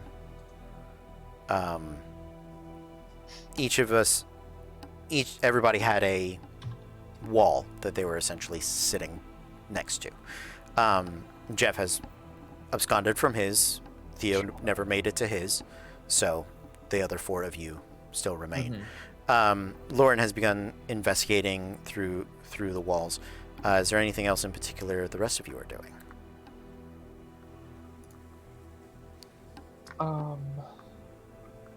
Alice? Yeah. Go ahead. No, you go.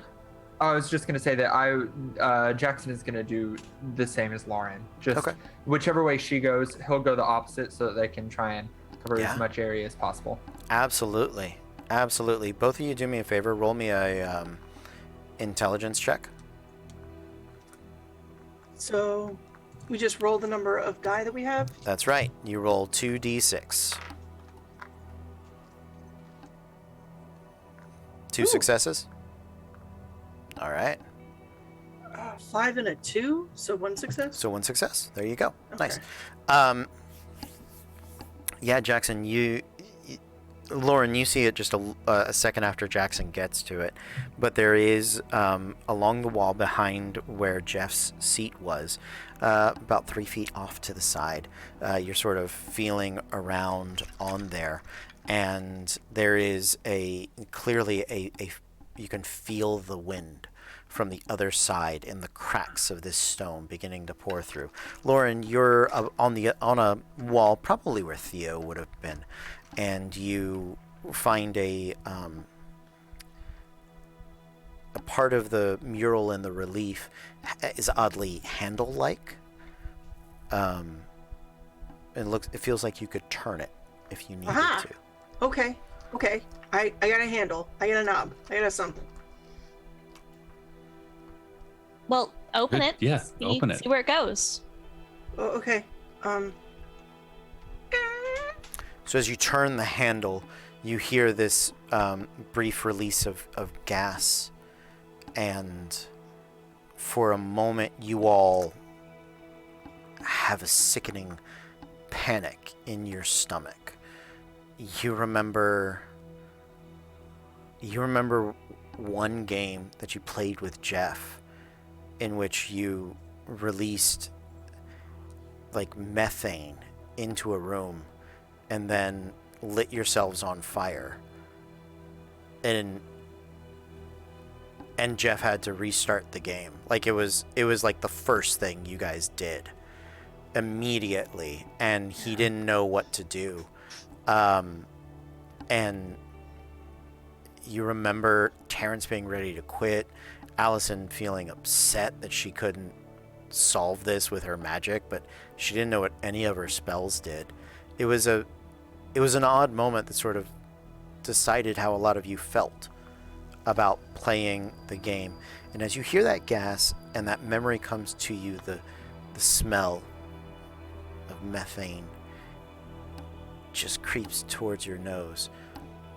But before anything dangerous can happen, torches at the corner points of each of the rooms, higher up than you could reach, ignite, each sparking like an oil lamp. And you can finally see the full room.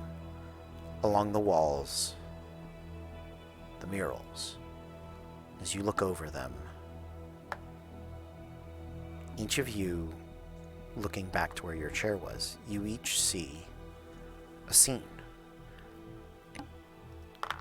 depicted of something you remember. You remember it like you were there. Although, really, you never were. It's a moment that stood out to you in the last time you guys played this game. It might be sort of the best moment you as a character had. Jackson, since you rolled the highest, yours is right behind Jeff's chair. You sort of take a step back and you look up. What is it a picture of? It's a picture of me standing between a group of bandits and my allies, and me besting the bandits and protecting my allies who all look severely hurt. Of course. And was this in a forest, in a dungeon, in a town? On a mountain? It was, you know what? It was on a cliff. Yeah. It was on a cliffside, and my allies were pushed up against the cliff. Nice. And so absolutely. I was keeping them from being pushed off. Yeah, for sure. As you look at it, and the memory sort of comes back to you, you hear the sounds of stone scraping on stone, and the door where the air you had felt is pulling back, and it pulls and begins to sort of grind stone on stone, and this head pops around the corner and looks down at you, and I'd like each of you to roll me just 1d6. Tell me if you get a success or not. 1 die. I got one. I rolled a 1. That's fine. So did I. All right. So I rolled a 6. Sorry. Perfect. Save us, Terry. Absolutely. Terrence, this head is kind of gorilla-like, bald in pate, the ears slightly sharpened, but the jaw is very big, and the tusks that come out from underneath it creep around the upper lip. It's right in Jackson's face, and you can kind of see the head. It pokes its head in, looks, pulls its head out, and begins to say something in a language that only Terrence can understand. So the rest of you very much comes out in a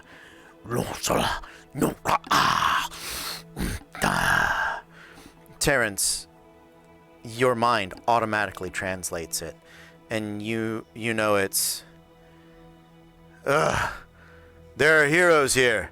Adventurers have come to steal our stuff again. And I would like everyone to tell me your dexterity, because that's how we do initiative in this. So Jackson is up first. I don't see anybody going before that. So it'll be Jackson, Lauren, the orcs, and then Terrence and Allison. Jackson, you are right there. You have no idea what this is or what it... I mean, you can maybe guess it's an orc. It looks well, like I described, its skin Yeah. doesn't seem traditionally orcish, but you don't have a ton of time to think about that. Sure. What would you like to do? Oh, man. I think he is going to you know what? He's actually, because we're all so new to this, he's going to just put up his fists in a defensive position Okay. and kind of like fighting game bounce on the balls of his feet, trying to figure out what's Okay. about to happen. Okay. But he will stay like right in front of the doorway where he is. Yeah. To be the first thing that people hit. Cool. Lauren, what do you want to do? She has danger sense, Yeah. so she's going to make sure Sassy Sword is out Yeah. and put herself in front. Okay. And So you're going to push Jackson out of the way to be in front of him? yeah, Okay. Cool. I mean, if Jackson, if you're going to resist at all, we can roll strength for this. But you feel Lauren beginning to pull you back and put herself in front. I don't think he'll resist, but he'll what the fuck as he's like shoved Yeah. to the side. Absolutely. you're wearing pantaloons. So Okay. Is there like a defensive thing I can do? I don't think so. I think I just stand there and prep. You can recover guard, but you can only recover up to your maximum of guard. What that is it's basically an action. You roll your dex, and for every success you get, you recover a guard. But many of you have weapons that recover guard on special. So, yeah, the door pulls back, and you can see now the larger than I mean, probably a little bigger than Terrence, considering he was the most athletic.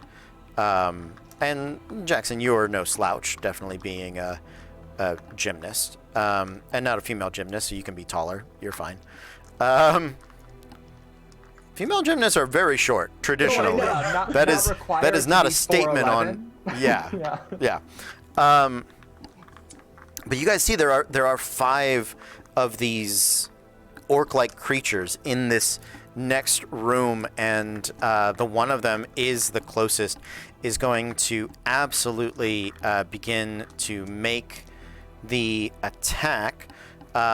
He has a 2 and gets advantage, so he's going to roll 3 of them on there, and is going to attack Lauren. Lauren, what's your defense?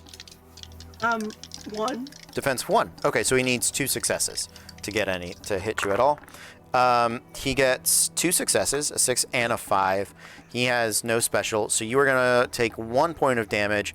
You lose guard first. Okay. So your guard was 3. 0. Oh, starting guard 3. Starting guard 3. You're gonna reduce it to 2. Okay, there it is. Thank you. Okay.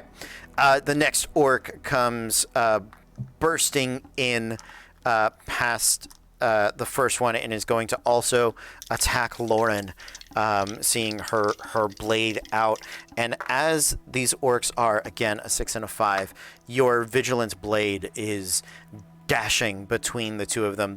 The strike just being deflected off to the side. You lose 1 more guard.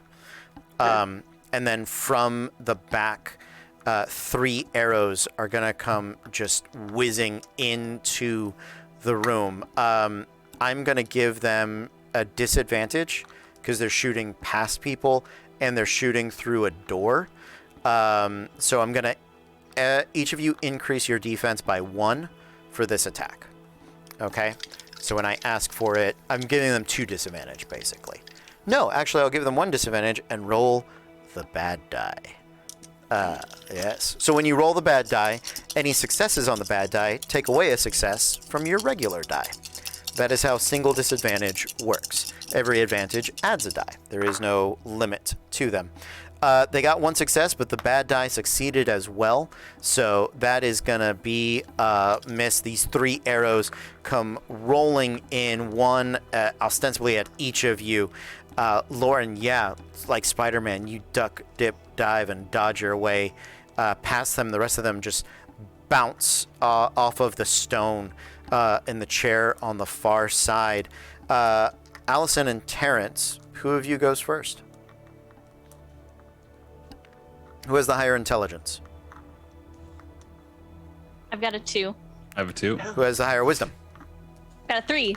There I you have go. a 2. All right. Go for it, Allison. Allison, I think, will begin like whispering to her. Like she'll draw the staff up close.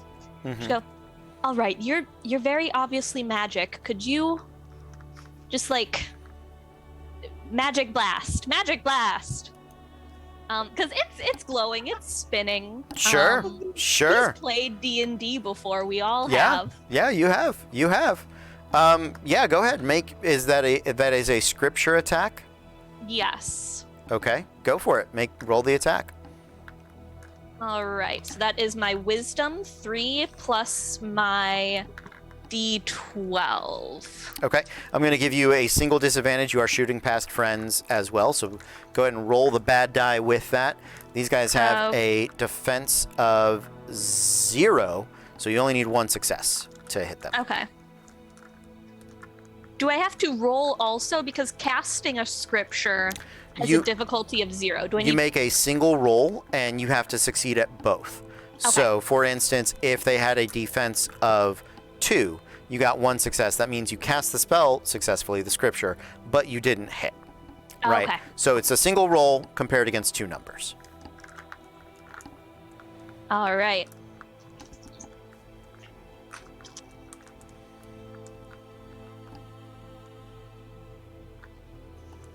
Okay, so I got a success on the bad dice. So that would take 1 of them away. Is that the only success you got? No, I've got 2 other successes after I take 1 away. Awesome. So you net...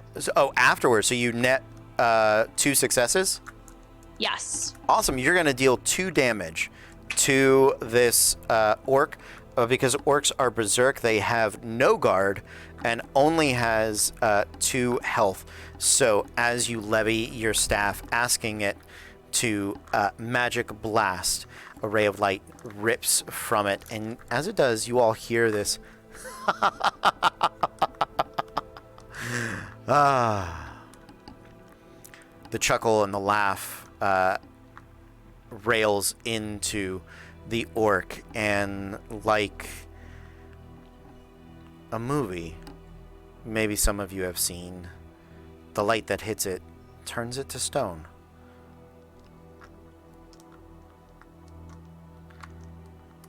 Stone staff! I know what it does now.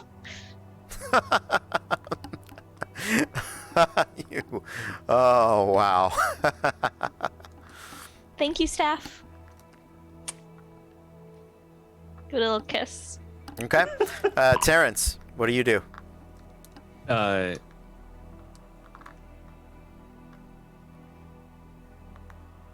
think do we have at least like some sort of innate feeling of our abilities, like Vaguely, yes. Yeah. Definitely your hand begins to sort of tingle and crackle, and as you look down at it, you tell me, does it change shape? Is there like a spectral claw or something over it? Does it just drip with blood or electric energy, or what does it look like? it just gets intensely cold, like the skin like turns blue Okay, and like the fingers kind of stiffen. sure. Thin layer of frost crawls across and it. He kind of closes his fist, and you hear like ice kind of snap like across the surface of his skin. Absolutely. But then he kind of goes, and there's one of the like the second orc that's visible. Yeah. He doesn't move to strike. He kind of goes and he just kind of pushes the stone statue over. He goes, Okay. Your friend has died. You are going to be next. Give up. And I'm going to try to use his ability to just cause grief in the next orc. Okay. So, and that's a charisma roll with my die. Yes. Okay. And your I die just don't think counts. Every number on the die counts as a success. That is 5 successes. Were there any success? Did you critical fail without the D4? Not so you had more than No, so I rolled a 3 on the d4. I rolled Okay. 2 successes, and then I rolled a 2 and a 3. Perfect. Great. Yeah. So just remember when you're doing this in the future, I'll ask, but I just want to go over it once. Critical failure for this does not count the D4. So if you roll no successes on the D6, and at least one of them is a natural 1, that is a critical failure. You permanently debilitate the person with that emotion. And your D4 can be used to modify numbers of successes. So or your successes can be used to modify your I can D4. take, or I think with this, it's going all in. This You're is just cranking it all 5 the way levels of- up to 5. So in a moment of pure grief that extends beyond what the human mind has ever experienced or can potentially comprehend. You all watch as all hope and joy, vibrance, any bit of happiness this creature may have ever felt just falls from its face and from its body. And as it begins, the tears that begin to stream from it, it drops the blade, it huddles itself into the fetal position and just begins clawing at its eyes as it attempts to pull the tears and the sadness it feels out of itself. Do I still have time to say anything else? Because I kind of walked forward while I was doing that. Sure. I kneel in front of it and just push the blade back into its hand. Okay. We are back. And just kind of nod at it. Sure. Just knowingly, understanding the sadness. Yeah. We are back at the top. Jackson, what would you like to do? For a second, stare horrified. Yeah. And then there are no other melee combatants. So he'll run forward. Okay. Yeah, you can make it to one of the guys with a bow. Absolutely. Am I able to attack and move, or is it attack or You can move? attack and move, yeah. Yeah, he's gonna roundhouse kick this dude in the face. All right, let's do it. Let's Roundhouse see, kick. I forget how to. So I believe you're going to roll your dexterity. Oh yes, that's what it was. Okay, Yep. cool. So I will roll my dexterity. I don't get to add my fool's d6 for this one. Do you not? What are you not? Are you not being foolish enough? Girl, that's up to you. I mean, I'm separating myself from the group. but I that's up to appreciate you. that. I mean, you are separating yourself a little bit, but I think you need to be a little bolder, or at least a little funnier. Yeah, I mean, there's just not a whole lot yet. He has not unlocked his He hasn't Buffy the kicked into it. Vampire Slayer type of gymnastic assassination. Sure. What I will say is that, Jackson, you are smiling, even as okay. that was horrifying. You stopped Yes. smiling. You were like, Yeah. "That's fucked up." But as soon as you start running, as soon as you get back into the action, as soon as you're diving back in, Yeah. part of you inherently knows that taking this too seriously is dumb. Oh yeah. Okay.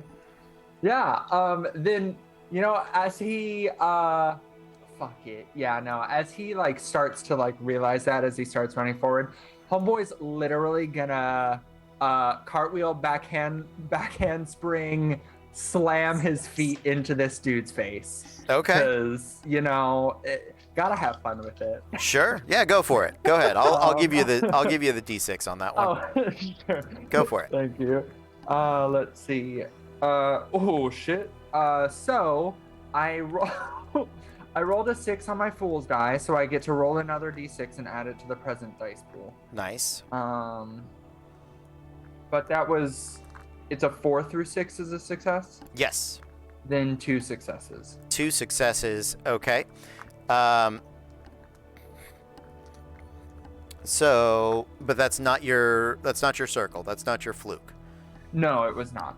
Great. Just when you hit a 6 on the fool's die, you get to add a bonus one. Ah, yes, thank you. Correct. I believe so. I will double check now, but I believe so. Yeah. Oh, it's a special. Yeah, so here's the thing. In any dice pool which includes the Fool's D6, you gain access to the following special. You can trigger it for any of your dice. Roll another D6, add it to the present dice pool. So the bolder you are, the more cavalier you are, the less you care, the harder you lean into the stereotype. You essentially can explode your D6s. Yes, which is what I just did, because the only success I rolled was a 6 on my fool die. Cool. And then I rolled another one, and it became another success. Perfect. It was Sounds good. 4. 2 successes is 2 points of damage. They have 2 health. As your feet come drop kick flip style into its face, it hits and it sort of caves in this oddly maybe cartoonish style. You're not quite sure, but it definitely falls back and hits the ground very quickly. And you're like, yeah, that guy's not getting up. Yeah, he'll look to the other one that I assume is kind of close by, because they're both shooting bows. You're next, dude. Yep. There are 2 more. After Jackson, Lauren.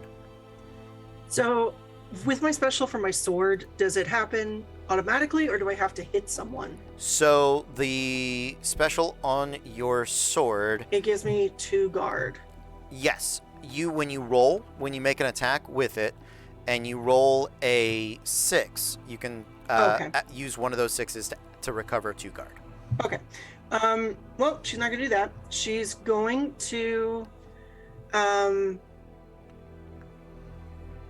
first of all, just ignore what the fuck's happening with Terrence. Okay. Because that is a lot. Sure. And okay, Jackson. Okay. Prep and anticipate for when the arrows come flying. With the rest of them in the room. Okay. To try to deflect or to parry them. Okay. So if you are actively in anticipation, I would say, yeah, you're up to, what do you think? Level 2? Is that what we're No, thinking? I mean, I'll get to 1. That's fine. I'm gonna say that the it's fight not interest anymore. Yeah, this is anticipation. The fight had your interest before. Now it has your now anticipation. It has my attention. So I'm gonna say, yeah, it probably had your interest before. Oh yeah. Okay. So yes. So you ready in anticipation to block out any arrow attacks. Let's do it this way. Why don't you roll me that dexterity check? So it's just the 3? Yeah, roll the 3. And what I'm going to do is for every success that you get, I'm going to give orcs shooting at you or past you disadvantage. 4, 5, and 6, baby. All right. With the 6, you can recover 2 guard because that is your weapon's ability. And so that is a total of 3 successes. They're going to take 3 disadvantage. Everybody they shoot at that is behind Lauren or Lauren is going to 2 increases the difficulty by 1 and adds the bad die. So that's everyone but Jackson. Everybody but Jackson, exactly. So there are 2 there. One of them is going to drop the bow. It is orc time. One of them is going to drop the bow, charge at Jackson. The other one is going to take 2 steps to the side and is going to shoot at Lauren because she's the closest one there. So Lauren, your defense goes up to 2 currently. And they're rolling 3 dice with a bad die included. No successes. That is a critical failure on the orc. So anybody that attacks this orc is going to have advantage on the next one. We'll just call him Orc 2, Electric Boogaloo. Boogaloo. But you all hear a loud thumping and drums. maybe drums in the dark. You're not sure. There's a loud crashing noise. Is there anything any of you would like to say? I brought a cave troll. Lauren, you gain advantage on your next turn. And you see a projection of Jeff. Just out of the side. Each of you, sort of like he's just over your shoulder. And for those of you that didn't say it, he kind of has this like, ugh, really? You still don't get it? But to Lauren, I knew you'd pick it up.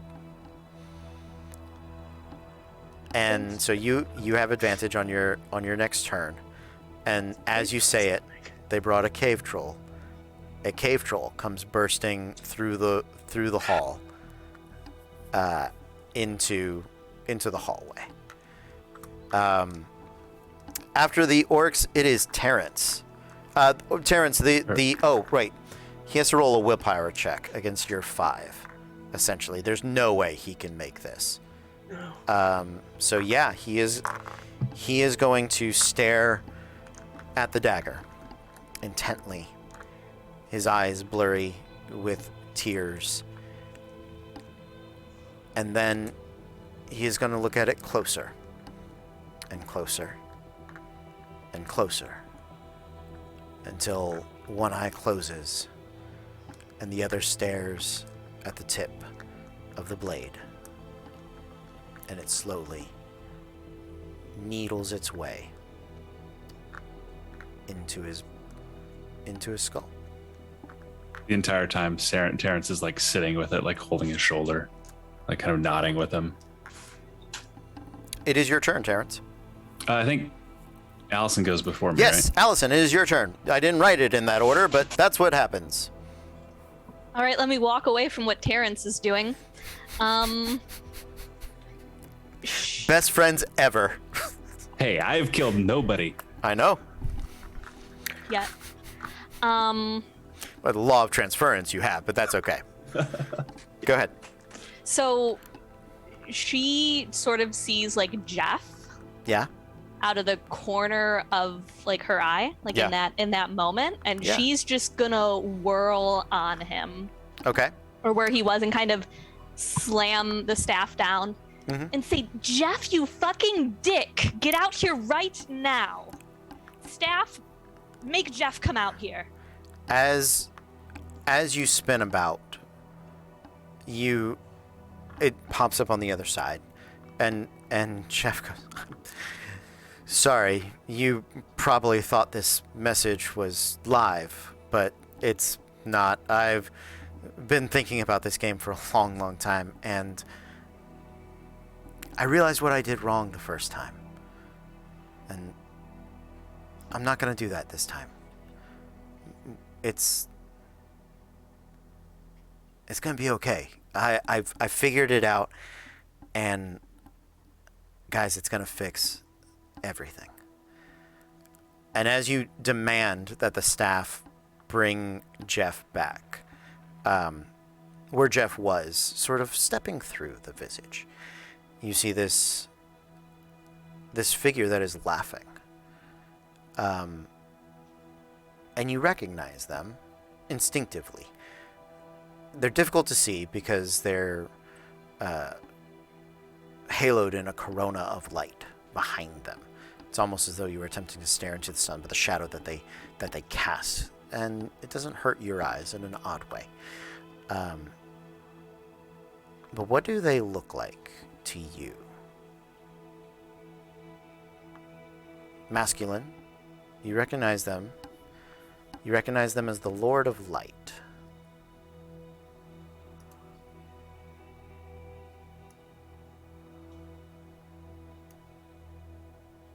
Nick, what do they look like?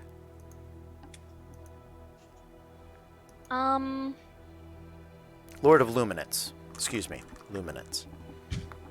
I'm very proud of the names that I came up with. You should be.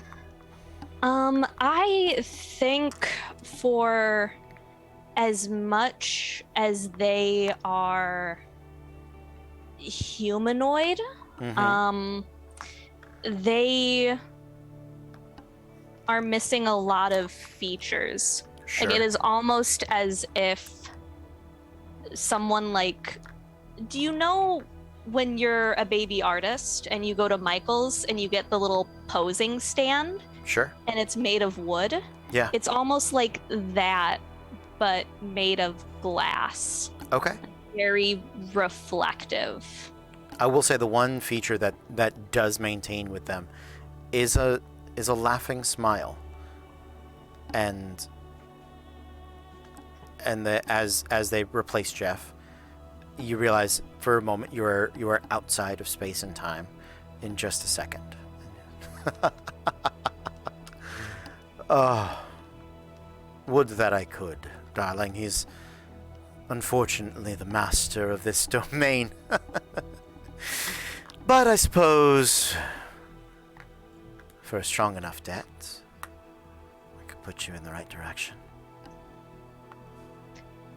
Sure. What kind of debt are we talking about? I don't have a lot here. No, you don't, but you will. And I think at some point, you spreading the word of the luminescence is going to was going to be a laugh, isn't it? So, do we have a deal? Sure. Help me find Jeff, and I'll help spread your good word, Lord. So reverent. Oh, I've missed that. And she'll like hesitantly, like she was white knuckling the staff, her new comfort item, and she will take one hand off of it and hold it out to the figure. Okay. The Lord of Luminescence is going to reach out, and its hand is going to sort of shrink to size to strike the bargain with you. It will be for 3 god debt. Okay. And you immediately know a few things. One, Jeff has prepared milestones for you guys all along this path. A lot of it is based on your memories of the first game, but also the movies that you all watched and talked about and bonded over. And you know that this is one of merely 20 pocket dimensions, and that here, this is Jeff's. This is yours. This is your little side of the die. And you also, Jeff is currently exploring the fair field, looking for Theo. The Lord of Luminescence has no idea what that means and doesn't pretend to. And the last thing you learn is that he hates the name that you gave him, but he has to laugh at it.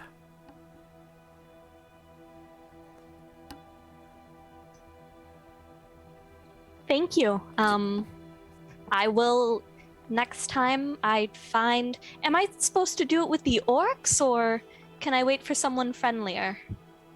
I'll tell you when. All right. Besides, I wouldn't worry about the orcs. They've been dead many times over.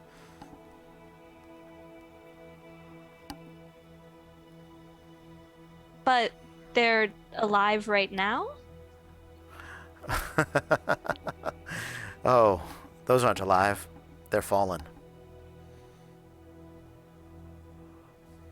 Are we alive? So far. Good. I would like to keep it that way. Well, keep making deals like this, and I think you'll do just fine.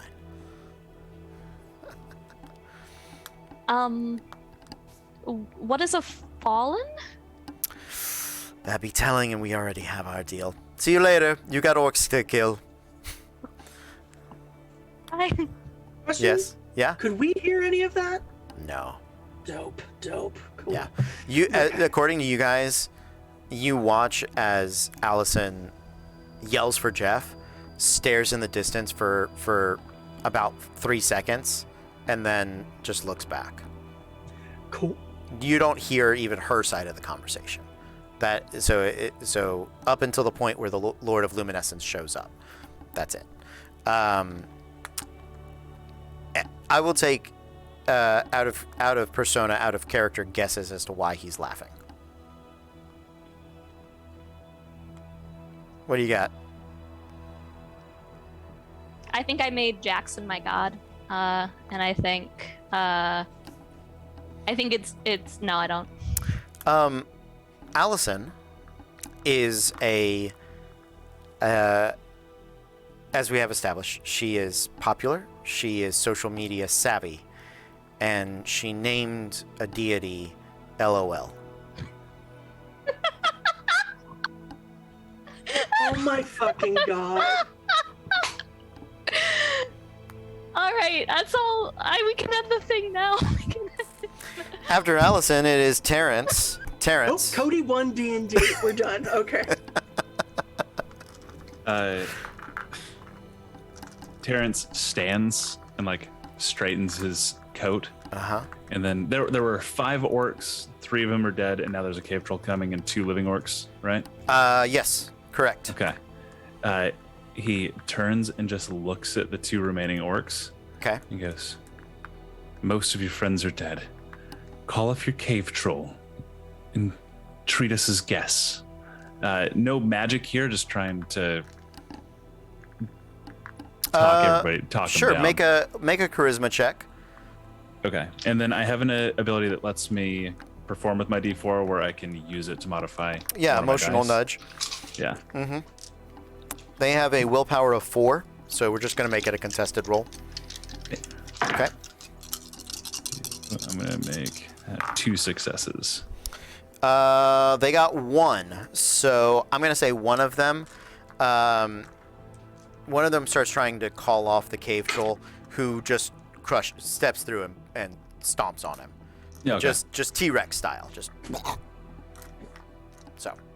That didn't work. All right, after Terrence, back to the top. Jackson, cave troll, inbound orc that was a terrible shot. You have advantage on him if you like. Nah, man. He's gonna yell over his shoulder, deal with the little ones, I got the big one, and then we'll go running at the cave troll and try and like climb up it. Okay. And You're gonna Legolas up it? Hell yeah, and then poke it in the eye. Okay. Bam. That is pure Orlando Bloom. Let's do it. Hell yeah. Let's see. Oh, 4 for dexterity. There we go.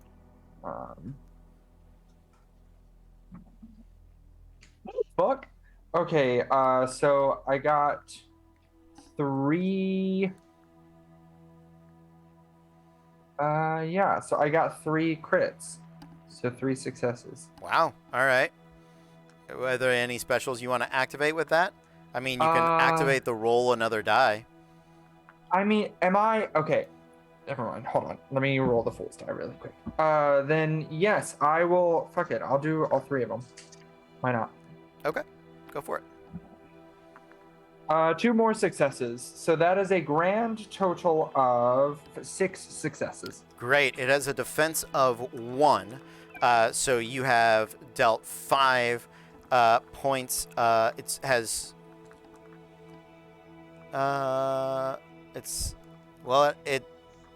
It wasn't angry before. It's angry now.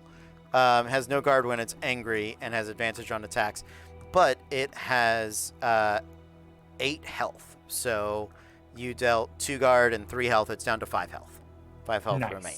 So as you come up, it puts up its hand. Your little dagger stabs into it, and then your elbow just sort of follows through martial arts style, hitting it on the eye. You're bounding about, on its back, I'm gonna give it advantage to hit you because you are absolutely. literally on top of it. Yes. But after Jackson, Lauren. Okay, she's. Does this count as a mob? I mean, what is? Let's see. Oh. For your creative violence. Ooh, maybe. Cause yeah. Oh, that's the dictator, not the knight. There it is. I was like, wait, what's going on here? So greater and lesser abilities available, gain advantage. So you do have advantage on your attacks currently. Yeah, I mean it's smaller than a mob, so I'll give it to you on the mob if you want to do that. I do.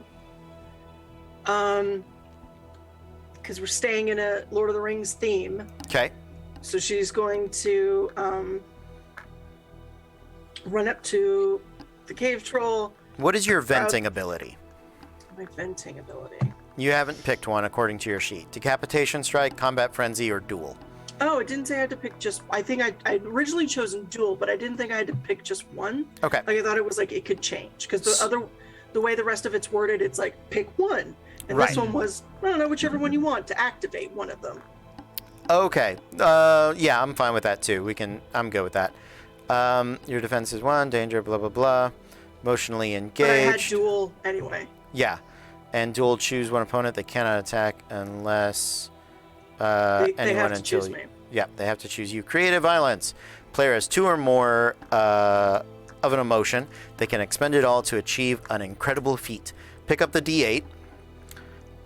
Hold it towards so that we can see it. Roll that. So what describe to us before you tell us what you rolled. Describe to us what you are trying to do. She's trying to just KO this thing Okay. if she can. So I'm assuming as a cave troll, it's maybe got like a little bit of a punch. Yeah, sure. Punch. So she's going to go up to it, raise the sword up overhead, angle it so that it is, when she lowers it, it's going to skewer the punch Okay. from the top and just, you shall not pass, and drop it. Okay. Yeah. So as you do, what did you roll? A 3. You rolled a 3. So which is good. If you roll your emotional level, which is 2, or lower, you or somebody near you suffers that many wounds in the effort for you to do this, right? So you return to 0 on your emotional scale. As you shall not pass echoes through the halls. It hits the ground. The floor beneath the cave troll begins to collapse and fall. Jackson, I need a dexterity check for you to leap off of the cave troll in enough time and style. 2. Okay. Yeah. You jump and you disappear beneath the view of the falling rocks, and as Lauren comes over, she sees you hanging there, one-handed style, having not died like any other character in the Lord of the Rings. But Lauren, as you are looking over, you, in the depth, in the darkness, where the dwarves that dug too deep and too greedily, you begin to see the fire of the Balrog. Fuck. But you look across the way. On the other side, the pre-programmed visage of Jeff looks at you, and you can all see him. He is hollow. You can tell it is a programmed hologram. And sort of... Wrong scene. You guys can't skip ahead. But... since we already started, fly, you fools. And you look behind you, the room on the other side has opened up a pathway. And you can hear and feel the heat and fire of the Balrog climbing up. And Jeff looks at you and goes, I'd get going if I were you guys. Can I reach down and grab Jackson? Yeah, go for it. You do. Yeah, you grab him. She You're will, both but, strong like, enough. As she's pulling him up, she fool of a took and starts. I was gonna do a Lion King thing, but okay, let's go. You guys take off running, and it chases you. But Lauren, you never hit the anticipation. It never sparks something. There's something for each of you, but Lauren is familiar with it. It reminds her of watching movies the way it used to. It's dangerous. And if any of you stopped, you would absolutely be crushed. But for some reason, you all know that if you just keep running, you're going to make it out. And you do. You come bursting out of a cave into a light, an open field, in a glorious, fantastical world spread out before you. And that is where we are going to end tonight's episode of Die. Next week, we will get into session 2. Hopefully, we will have Theo with us, and we will continue to see if our adventurers can unravel the mysteries of this world. So yeah, we're gonna say goodnight. Do we have somebody we can raid? Matthew, if you maybe can set that up. I want to try to be positive. I hope the chat enjoyed it. Everybody that played it. Oh, before we do that, everybody that played, are you guys okay? Yes. Yeah. Oh, yeah. Okay, great. I know that we got into the grief and the suicide, and we've got a lot of sadness, a lot of mystery going on. I just wanted to check in with everybody. It's also a good opportunity to vamp with Matthew for a minute. We hope to be back with Disasters and Danger on Monday night. Also, we are hoping to... I don't know what else we have going. Oh, we're going to be back with this on Friday. That's as far as I got. Oh, And then Tuesday. Is, yes. Some Nameless God. Nameless God. Domain of the Nameless God. Domain of the Come get Nameless spooked. God. Yes, super excited about that. So, all right, guys, we're going to say... Nobody's busy tomorrow. Come check us out on Easy to Spell. Exactly. What time? What time? 6 o'clock Central, which is 7 p.m. Eastern. Yeah, awesome. Looking forward to that. We will see you guys there. So until next time, be cool.